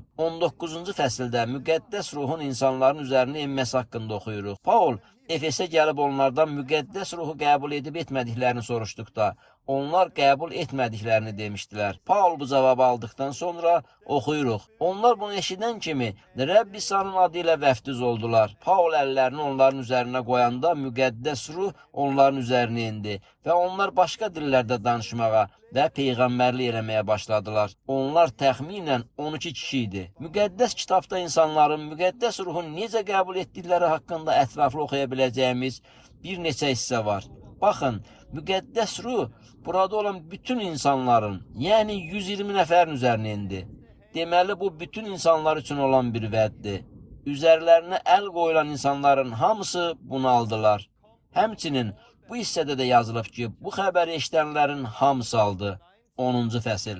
19-cu fəsildə deyilir ki, orada toplananların hamısı təxminən 12 nəfər müqəddəs ruhu aldı. Müqəddəs ruhun vədi bütün insanlar üçündür. Orada həmişə bu əlamət var idi. Onlar dillərdə danışırdılar. Həvarilərin İşləri kitabının 2-ci fəslində onlar müxtəlif dillərdə danışırdılar ki, həmin dillərdə danışan insanlar onları başa düşsünlər. Amma mən insanların başqa, yəni şəxsi dua dillərində danışdığına da inanıram. Həvarilərin İşləri 8-ci fəslində də belə bir əlamət var. Oxuyan zaman bunun nə olduğunu aşkar şəkildə görməsəniz də, amma əlamət var idi. 10-cu fəsildə deyilir ki, onlar dillərdə danışmağa və Allahı izzətləndirməyə başladılar. 19-cu fəsildə də belə yazılıb. Onlar başqa dillərdə danışmağa və peyğəmbərlik eləməyə başladılar. Onların hamısı üçün ümumi olan dillərdə danışmaq əlaməti var idi. Bəzən onlar dillərdə danışırdılar. İnsanlar bunun qeyri-adi bir şey olduğunu başa düşmüşdülər. Burada onlar dillərdə danışır və Allaha həmd eləyirdilər. Burada isə onlar dillərdə danışır və peyğəmbərlik eləyirdilər. Dolanda belə olur. Burada bir stəkanımız var. O tam dolu deyil. Həmin stəkan bu qədər doldurulub. Əgər bir qədər də su götürüb və stəkanı yuxarısına qədər doldursam, o zaman stəkan daşacaq və su kənara axacaq. Hesab eləyirəm ki, bizim daxili varlığımızdan bu canlı su kimi aşıb daşır. Biz müqəddəs ruhda vəftiz olunaraq müqəddəs ruhu qəbul eləyən zaman müqəddəs ruh üstümüzə gəlir və bizi doldurur.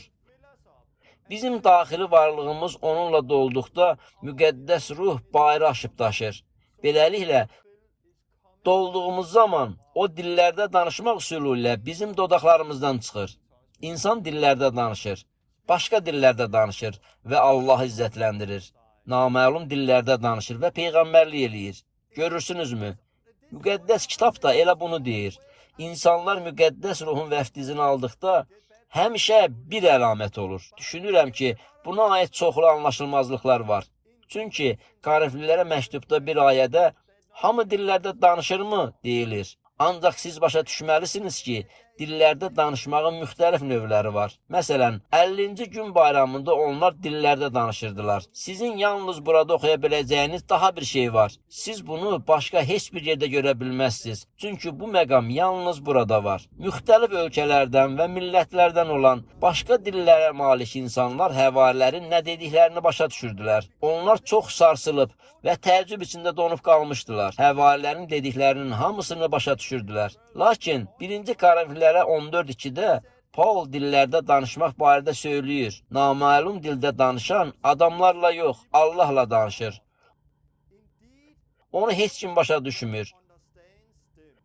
O, ruh vasitəsilə sirlər söyləyir. Beləliklə, Paul deyir ki, dillərdə danışan hər kəs insanlarla deyil, Allaha danışır. Çünki heç kim onu başa düşmür. Yəni, o, Allaha sirlər söyləyir. Amma Paulun burada dedikləri, həvarilərin işləri 2-ci fəsildə oxuduqlarımızın tam əksinədir. Burada oxuyuruq ki, hamı onları başa düşürdü.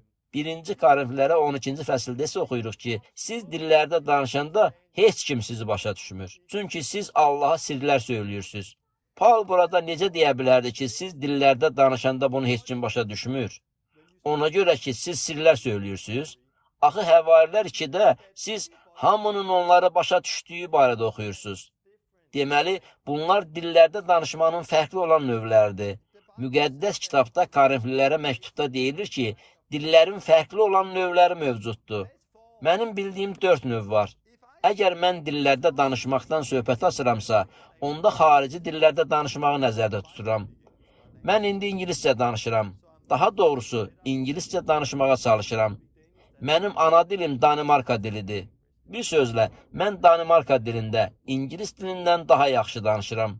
Amma mən mövcud olan dillərdə danışıram.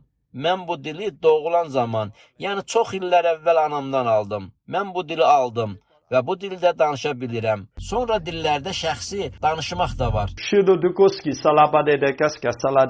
Yəni bu dillərdə doy eləyirəm və Allaha sirləri söyləyirəm. Bu zaman heç mən özüm də dediklərimi başa düşmürəm. Mənim nə dediyimi heç bir insan başa düşmür. Bu mənimlə Allah arasındadır. Bu mənim dilimdir. Bu dillərdə şəxsi danışmaqdır. Hesab edirəm ki, bu hər kəs üçündür. Bu, siz müqəddəs ruhda vəftiz olunduğunuz zaman aldığınız şeydir. Çünki bu, şəxsi dua dilidir. Çünki bütün digər ənamlar imanlılar cəmiyyətini təhdiz eləmək üçün verilir. Şəfa verməyə ənamınız varmı? İmanlılar cəmiyyətinə kömək eləmək üçün istifadə edirsiniz. Digər insanlar üçündür. Ancaq dillərdə danışmaq şəxsi ənamı haqqında söz açarkən deyə bilərik ki, bu ənam yalnız sizin üçündür. Bu, başqa insanlar üçün yox, yalnız sizin şəxsi ənamınızdır.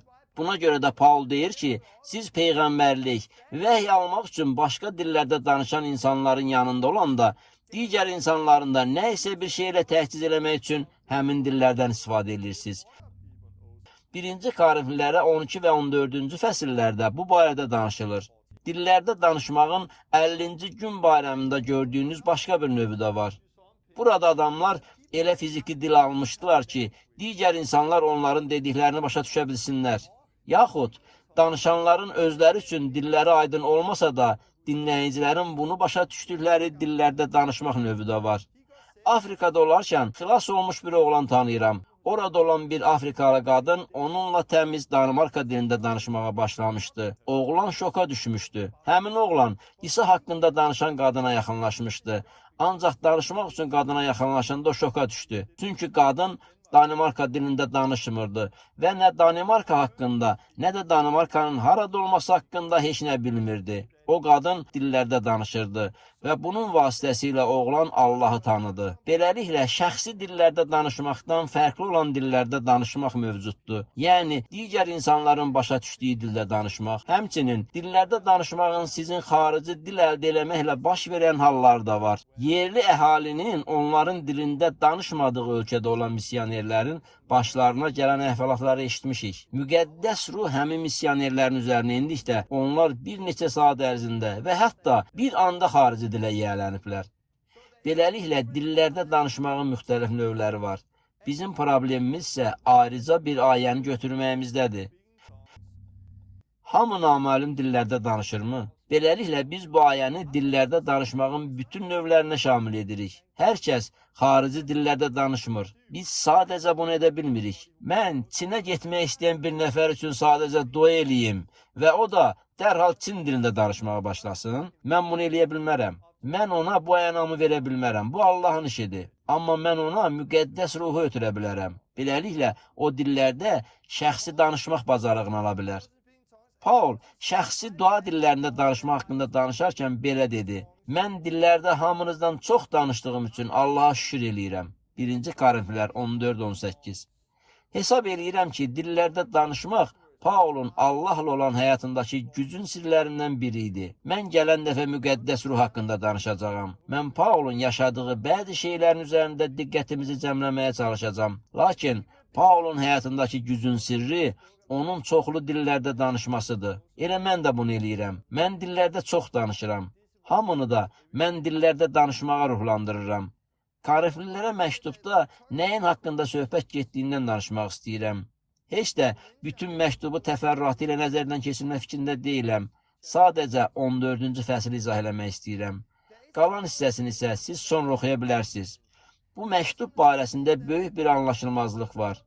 Anlaşılmazlıq ondan ibarətdir ki, Paul məktubu Korinfdəki imanlılar cəmiyyətinə yazmışdı. Paul bu imanlılar cəmiyyətinin ənamlarla dolu olduğunu söyləmişdi. Onlar bu ənamlardan hər zaman istifadə edirdilər. Paul bu məktubu Lüteran, Katolik, Metodist, Baptist kilsələrinə deyil, bu insanlara yazmışdı.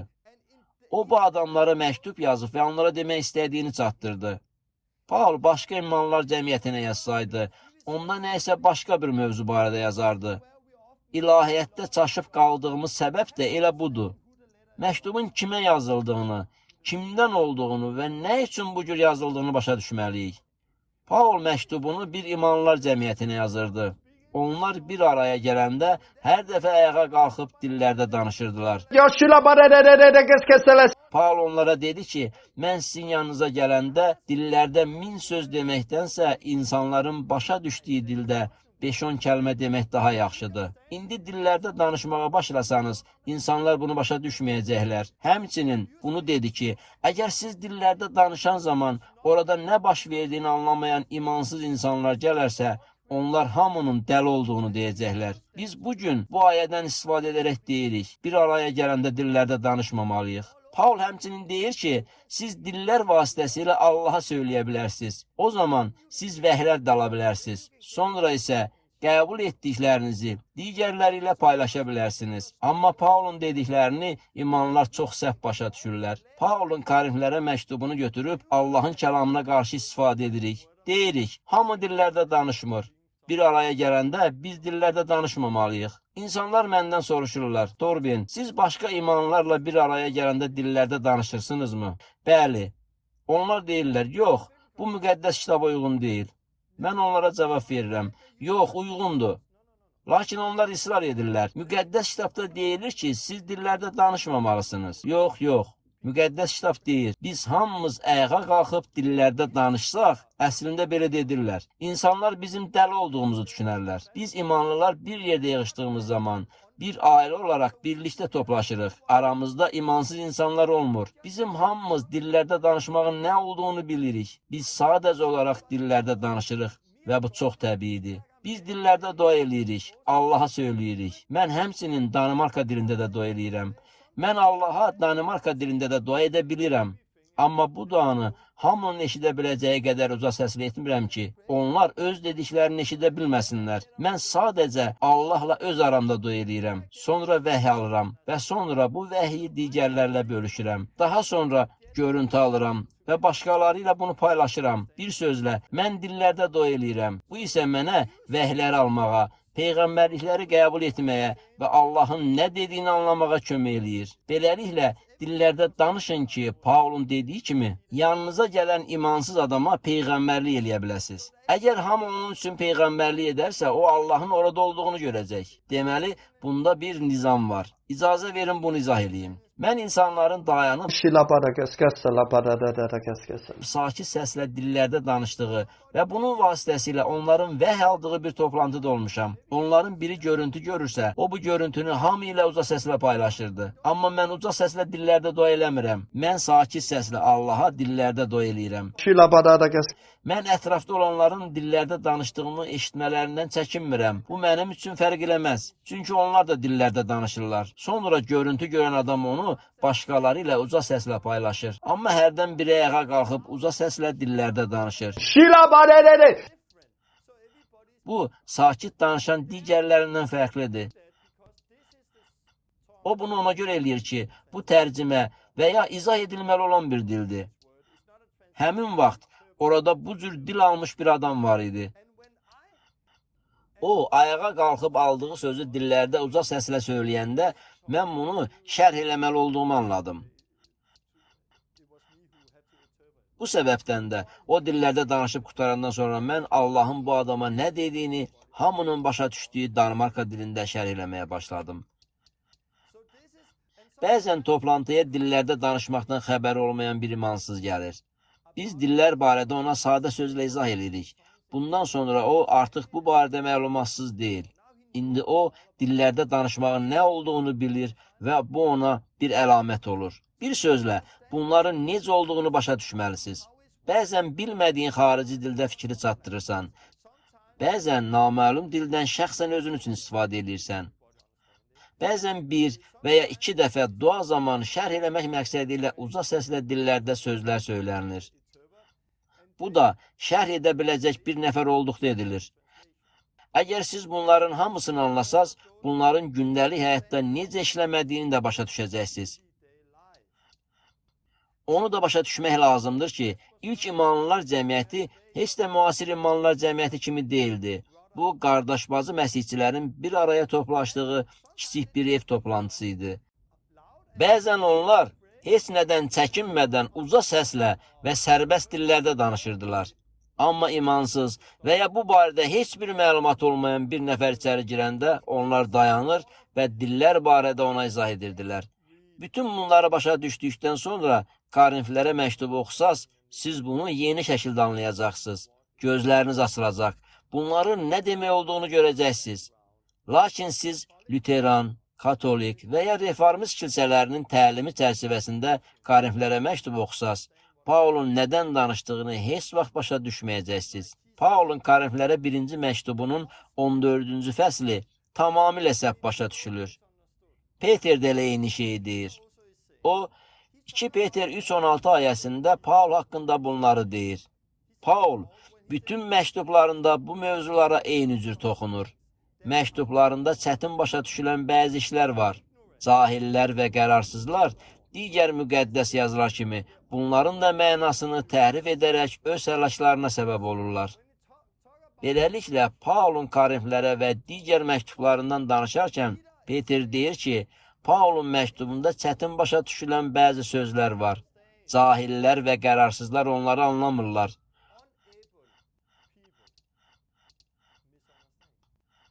Bunu yaşamırsınızsa, deməli, siz cahilsiniz və Paulun yazdıqlarını başa düşmürsünüz. Əgər siz bu həyatı yaşamırsınızsa, deməli, bunu anlamırsınız. Onda Paulun yazdıqları əsasında ilahiyyat yaradacaqsınız. Amma siz bir araya toplaşanda, biriniz görüntü alırsa, o birisi peyğəmbərlik edirsə, bir başqası uca səslə dillərdə xəbər söyləyir, digər isə onu şərh edirsə, əgər bütün bunları yaşayırsınızsa, o zaman Paulun nədən danışdığını tam başa düşürsünüz. Lakin əgər siz bunu yaşamırsınızsa, onda Paulun yazdıqları əsasında ilahiyyat yaradacaqsınız. Sonra da çaşıb qalacaqsınız. Onda belə deyəcəksiniz. Yox, bu hamı üçün deyil. Yox, bu belə olmalıdır. Bu isə elə olmalıdır. Amma siz həqiqətən Korinflərə məktubun təməli üzərində qurmaq istəyirsinizsə, hər dəfə yığıncağınıza imanı olmayan bir nəfər gələndə onun üçün peyğəmbərlik eləməlisiniz ki, o Allahın aranızda olduğunu görsün və diz çöküb Allaha səcdə eləsin. Siz bunu edirsinizmi? Xeyr. Bunun əvəzinə siz müxtəlif ayələrə istinad edərək deyirsiniz. Yox, bu belə deyil. Beləliklə, əgər şəxsi dillərdə danışmırsınızsa, Bunu istədiyiniz yerdə edə bilərsiniz. Bir araya gələndə də dillərdə danışa bilərsiniz. Siz Allaha dillərdə söyləyə bilərsiniz. Bu şəxsi dillərdə danışmaqdır.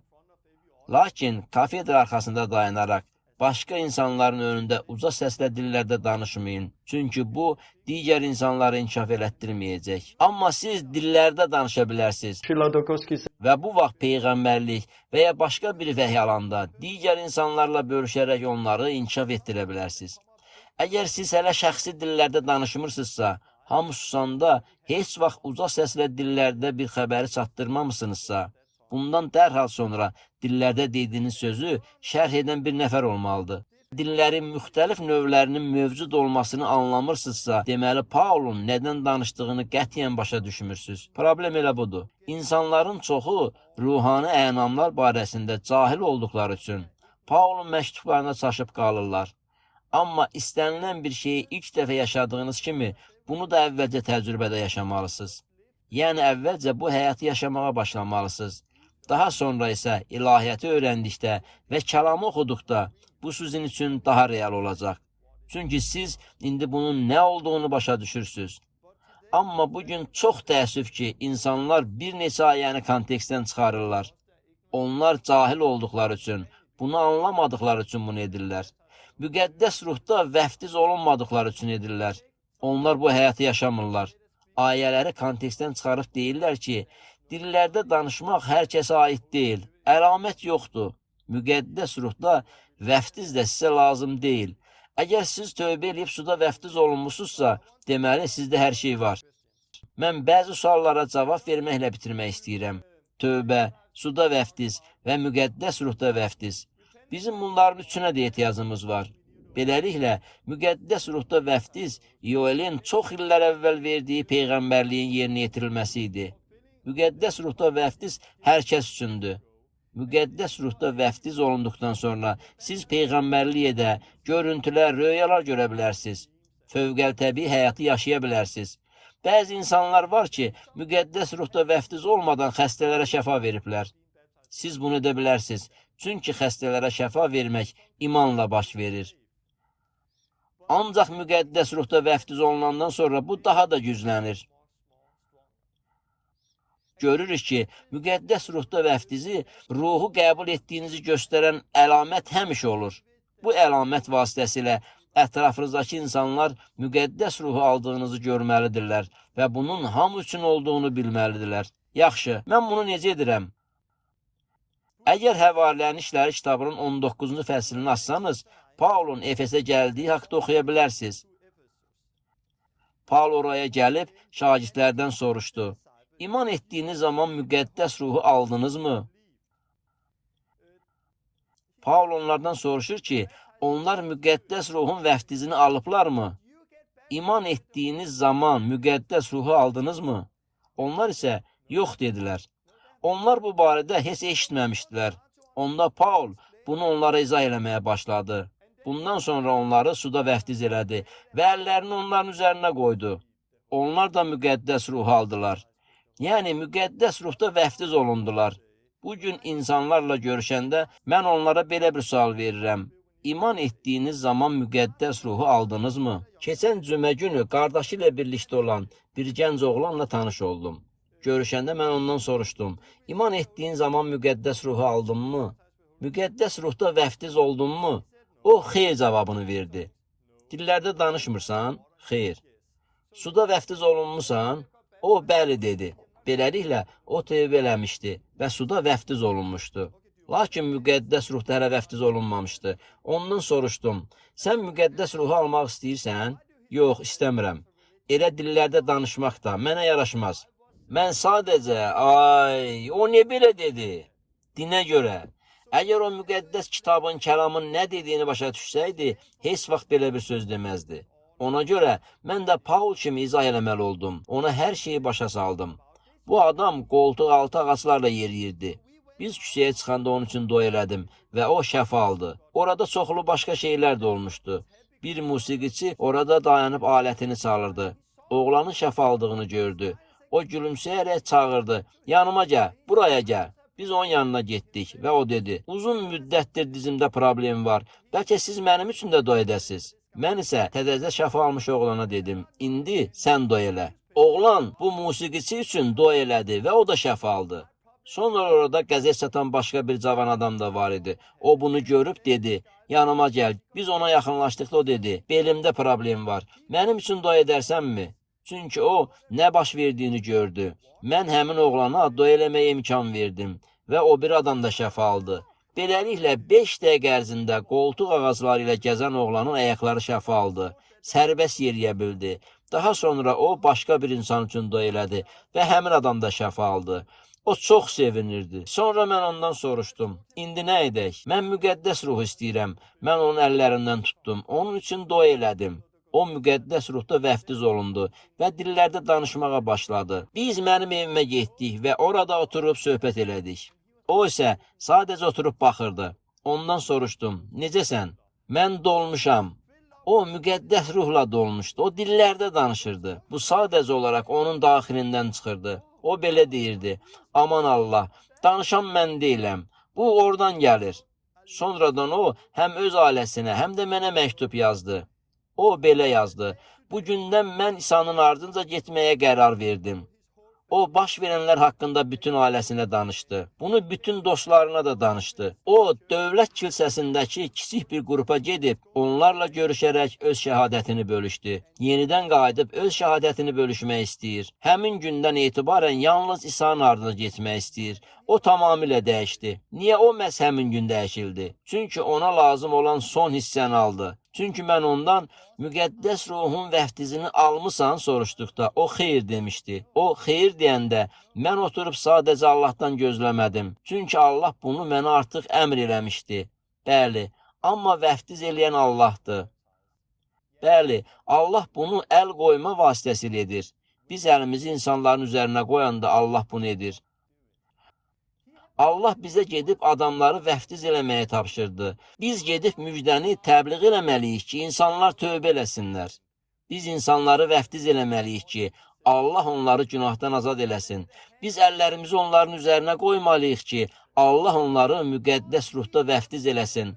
Bunu eləmək üçün biz Allaha lazımıq. Yüzlərlə insanın müqəddəs ruhda vəftiz olunduğunu görmüşəm. Mən bunu çox edirəm. Çünki hər dəfə həvarilərin işləri 19-da olduğu kimi iman gətirib, lakin hələ də ruhdan tam doğulmayan imanlı insanlara rast gəlirəm. Bu zaman onlardan soruşuram, müqəddəs ruhu almısınızmı? Onlar yox cavabı verdikdə əllərimi onların üzərinə qoyuram və onlar da müqəddəs ruhu alırlar. Onlar da Allah üçün alovlanırlar və bu səbəbdən onların həyatları tamamilə dəyişir. Bunu necə eləmək olar? Mən onların əllərindən tutub gözlərini yummalarını xahiş edirəm. Sonra onlara deyirəm, sözlərimi təkrar eləyərək mənimlə birlikdə sadəcə dua eləyin.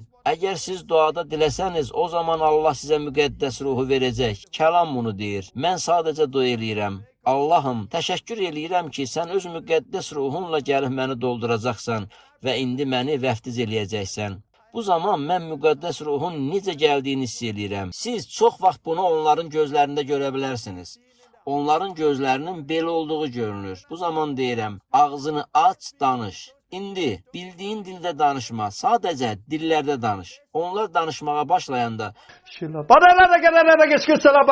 bu sadəcə onlardan belə aşıb daşır. Biz bunun elə bu cürdə baş verdiyini oxuyuruq. Onların hamısı müqəddəs ruhla doldu və ruhun danışdırdığına görə başqa dillərdə danışmağa başladılar. Çox vaxt insanlar bunun belə olacağını düşünürlər. Yaxşı, Allah mənə bu dilləri verməlidirsə, elə ağzımı da tərpədəcək. Bəzən dilin çox güclü gəldiyini hiss eləyirik. Bu beləcə özü gəlir. Lakin onlar özləri danışmalıdırlar. İnsanların müqəddəs ruhu necə qəbul eləmələri ilə bağlı həmişə çoxlu anlaşılmazlıqlar olub. Amma hər işdə belə olur. Siz cəhd eləyərək bunu təcrübi yolla öyrənirsiniz. Bir dəfə Kanadada idim. Orada bir qadın mənə dedi, bilirəm ki, mən müqəddəs ruhla dolmuşam. Allaha səcdə eləyərkən müqəddəs ruhun gəlib məni necə doldurduğunu yaşadım. Amma dillərdə danışmıram. O zaman mən dedim, yaxşı, əgər sən müqəddəs ruhla dolmusansa, sən öz dua dilində danışa bilərsən. Çünki bu hamı üçündür. Amma bu məndə yoxdur. Bəli, amma bu sənin daxilində var. Mən onu daxilimdən kənara buraxa bilmirəm. Bundan sonra biz dua elədik. Mən onun üçün dua elədim və o yenidən müqəddəs ruhla doldu. Mən onun müqəddəs ruhla dolduğunu gördüm. Mən də ona dedim, ağzını aç və danış. Qadın isə bacarmıram dedi. Mən ona əmr elədim, danış. Və qadın danışmağa başladı. Siz bunların sadəcə bəzi sözlər olduğunu görə bilərdiniz. O bunları öz başından deyirdi. Bunlar onun ruhundan deyil, kənardan, buradan, onun başından gəlirdilər. Danışmaq qorxusunu dəf eləməyə başlayanda və müqəddəs ruh onun üzərinə gəldi. Qadın yerə sərildi. O yerdə uzanmış vəziyyətdə dillərdə danışırdı. Qadın artıq qorxudan azad olmuşdu. Əvvəllər kimsə ona dillərdə danışmağın təhlükəli olduğunu, şeytandan gəldiyini söyləmişdi. Qorxusunu aşmaq üçün ona azad olmaq lazım idi. Kimsə onu azad eləməli idi. Beləliklə, dillərdə danışmaq hər kəs üçündür. Mən hələ də müqəddəs ruhda vəftiz olunmamış insanlara qarşılaşdıqda əvvəlcə onlara müjdəni danışıram. Daha sonra onlar üçün dua eləyirəm. Onlar müqəddəs ruhda dərhal vəftiz olunub dillərdə danışmayanda mən dillərdə danışmağın nə olduğunu onlara belə izah eləyirəm. Ruh onların üzərinə gəlsə də onlar özləri danışmalıdır. Allah onların ağızlarını idarə eləməyəcək. Yəni onlar özləri danışmalıdırlar. Bununla belə biz insanların özlərindən çox söz söyləməsini istəmirik. Biz istəyirik ki, insanlar ruhdan danışsınlar. Mən çox zaman insanlara belə deyirəm. İndi sənin üçün dua eləyəcəm. Bir neçə sözdür. Sadəcə 3, 4 və ya 5 söz söylə. Bir neçə kəlmə dedikdən sonra bunların sənin başından gəldiyini hiss elədikdə dayan. Mən yenə dua eləyəcəm. Sonra yenidən bir neçə kəlmə söylə. Çünki bunlar sənin öz başından deyil, daxilindən gəlməlidir. Çox vaxt onlar imanla danışmağa başlayanda birdən bu onların daxillərindən gələrək bayıra çıxır. Bu daxildən gələndə onun müqəddəs ruh olduğunu bilirlər. Amma insanlar ruhda vəftiz olunduqlarını hiss eləmədikdə mən birinci və ikinci addımlara qayıdıb onlardan soruşuram. Tövbə etmisənmi? Mənə necə tövbə etdiyini danışın. Səndə yeni günah varmı? Mən yenidən geriyə qayıdıb onlarla bu haqda danışıram. Əgər onlarda tövbə artıq varsa, mən növbəti addıma keçirəm. Suda vəftiz olunmusanmı? Çünki Lüteran və ya Reformist kilsələrində suda vəftiz olunmayan çoxlu insanlar var. Onlar üçün müqəddəs ruhu qəbul eləmək heç asan deyil. Çox vaxt bu insanlarla yanlış ənənələri və təlimləri dəfn eləmək lazımdır. Onlar müqəddəs ruhu qəbul eləməzdən əvvəl mütləq suda vəftiz olunmalıdırlar. Ancaq son illərdə dua elədiyim insanların hər biri müqəddəs ruhu qəbul eləyib və dillərdə danışmağa başlayıb. Bəzən dillərdə danışan insan peyğəmbərlik eləyib, digər isə Allaha səcdə eləyib. Əlamət həmişə olmalıdır. Beləliklə, siz müqəddəs ruhu necə qəbul edirsiniz? Mümkün üsullardan biri əllərin üzərinə qoyulmasıdır. Bu barədə İbraniləri 6-cı fəsildə deyilir. Ölüm gətirən əməllərdən tövbə, suda vəftiz və əl qoyma.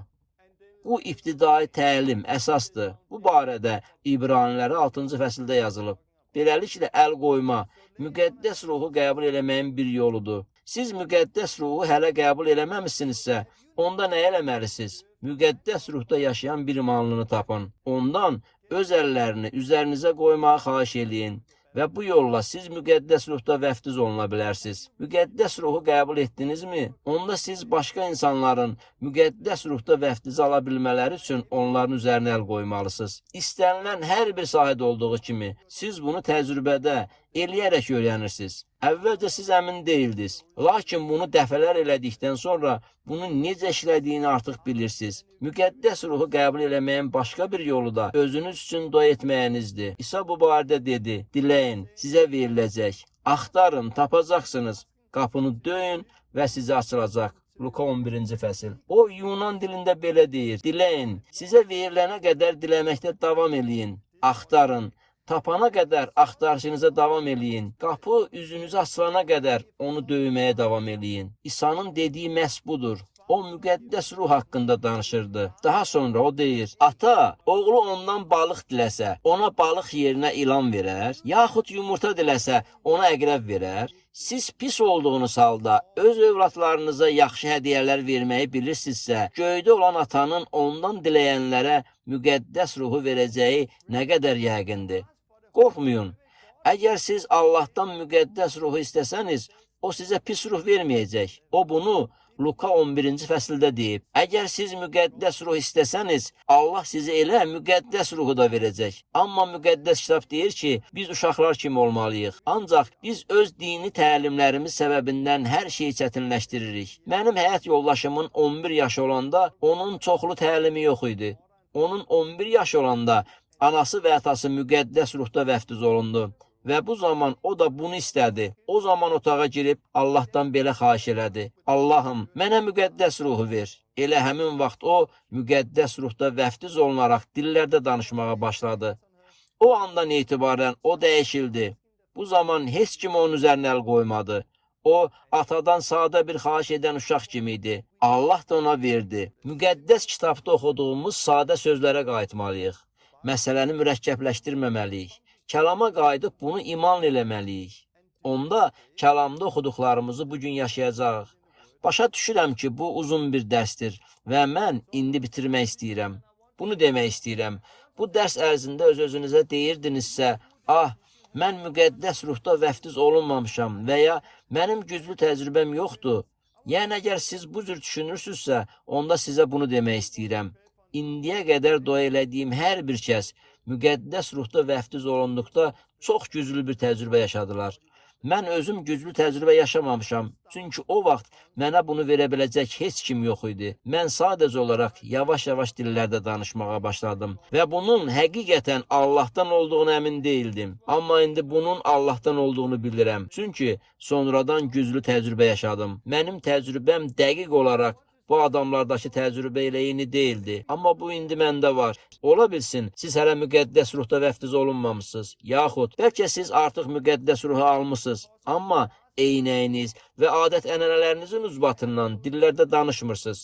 Əgər sizdə həqiqətən müqəddəs ruh varsa, dillərdə danışa bilərsiniz. Amma indi hansı vəziyyətdə olmağınızdan asılı olmadan demək istəyirəm ki, bu hamı üçündür. Hamı dillərdə danışmalıdır. Hamı Həvarilərin İşləri kitabına uyğun yaşamalıdır. Bu hər bir kəs üçündür. Əgər sizdə müqəddəs ruh yoxdursa, onda axtarın, diləyin və müqəddəs ruhu qəbul eləyin. Müqəddəs ruhu qəbul eləmək üçün hərəkət eləyin. Əgər siz heç kimin bunu etmədiyi bir kilsədəsinizsə, onda başqa imanlar cəmiyyətinə gedin. Müqəddəs ruhda vəftiz haqqında bilən başqa insanları tapın və onlardan əllərini üzərinizə qoymaqlarını xahiş eləyin. Ətrafınızda heç kim yoxdursa, sadəcə dua eləyin, inanın və sonra imanınıza görə müqəddəs ruh alacaqsınız. Bu çox sadədir. Öz suallarınızı göndərin. Çünki növbəti dəfə müqəddəs ruhun rəhbərliyi mövzusunda dərs deyəcəm. Mən növbəti dərsimizi keçdiyimiz dərslə bağlı bütün suallara cavab verməklə başlamaq istəyirəm. Bu sadə mövzu deyil. Bunu öyrətmək çətindir. Əhatəsində olduğunuz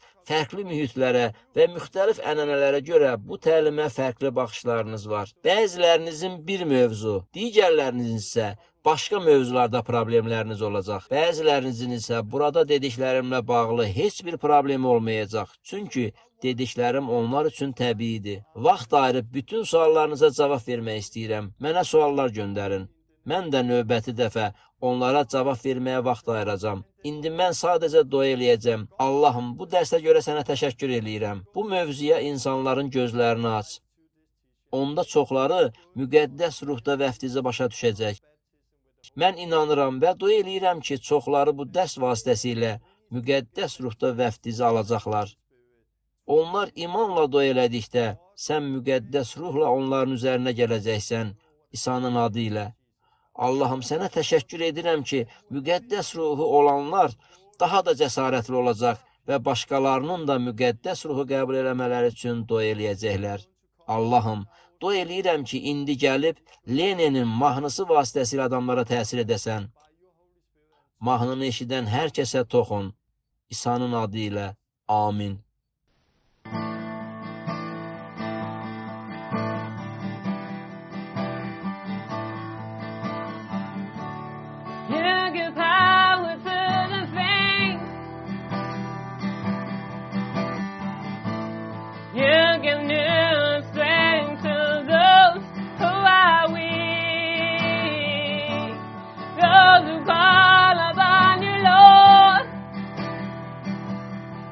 Share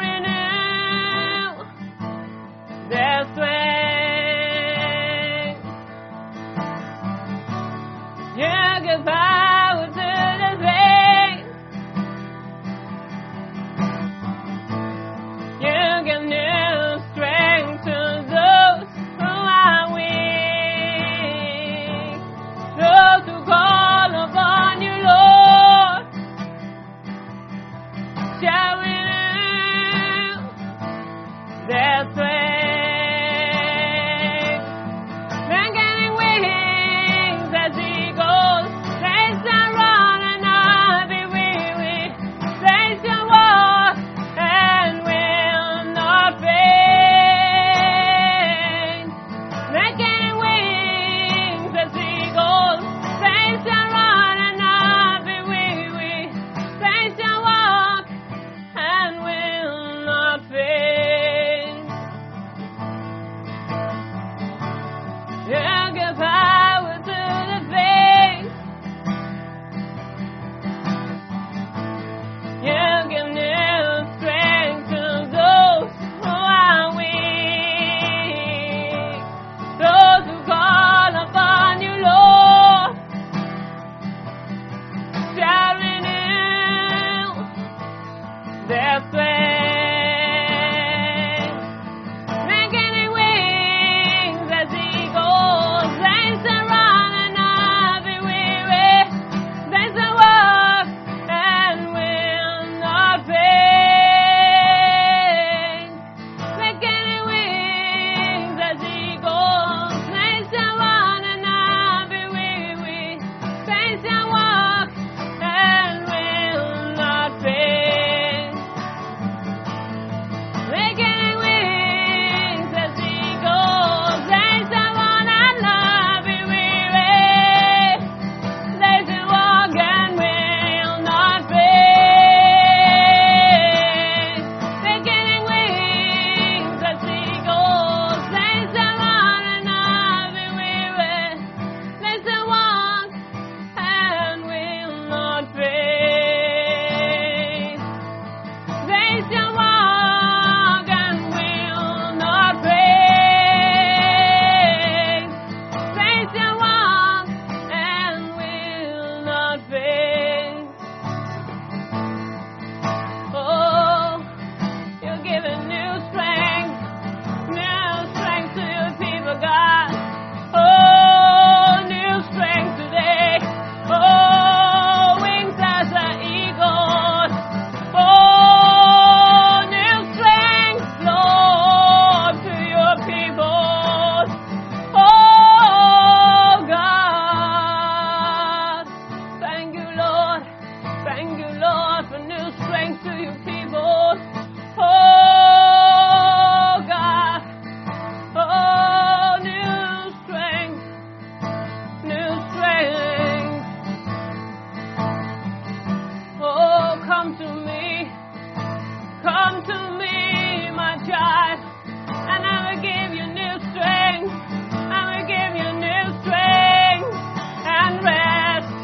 Oh, come to me. I will give you strength. I will give you rest that you need. Oh, my child, seek my face. Oh, cast your burdens unto me, and you will see that I will take care. I will take care, my child. Oh, cast your burdens upon me, and you will see that I will take care. Oh, my child, I will take care. Oh, my child, cast your burdens upon me. Oh, and I will help you in your circumstances. Oh, I see everything that you are going through, my child. Oh, and I will help you if you lay it down for me. Oh, cast your burdens upon me. Oh, my child, seek my face and I will help you. I will give you new strength, new joy, oh, and a peace, my child.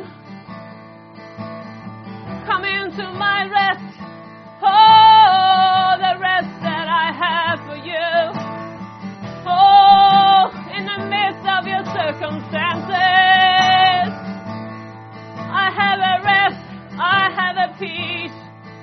I have a rest, I have a peace for you in the midst of your circumstances. Oh, my child. Oh, my child. Cast your burdens upon me. Let me take over in your life. Let me take over in your life. And then you will see my power. Oh, and then you will see my power. My child, seek my face. Oh, don't go your own way, my child. Oh, I will lead you step by step, and I will strengthen you, my child. I will give you everything you need. But listen to me, my child. Oh, seek help. Seek my help, my child. Oh, and I will strengthen you. I will give you peace. I'll give you peace and strength in your circumstances. And I will take care. I will take care of the problems. I will take care. Oh, I will take care, my child. Oh, surrender everything to me, my child, and you'll see I'm taking care. I have control. Oh, my child, I am your God. I am your God.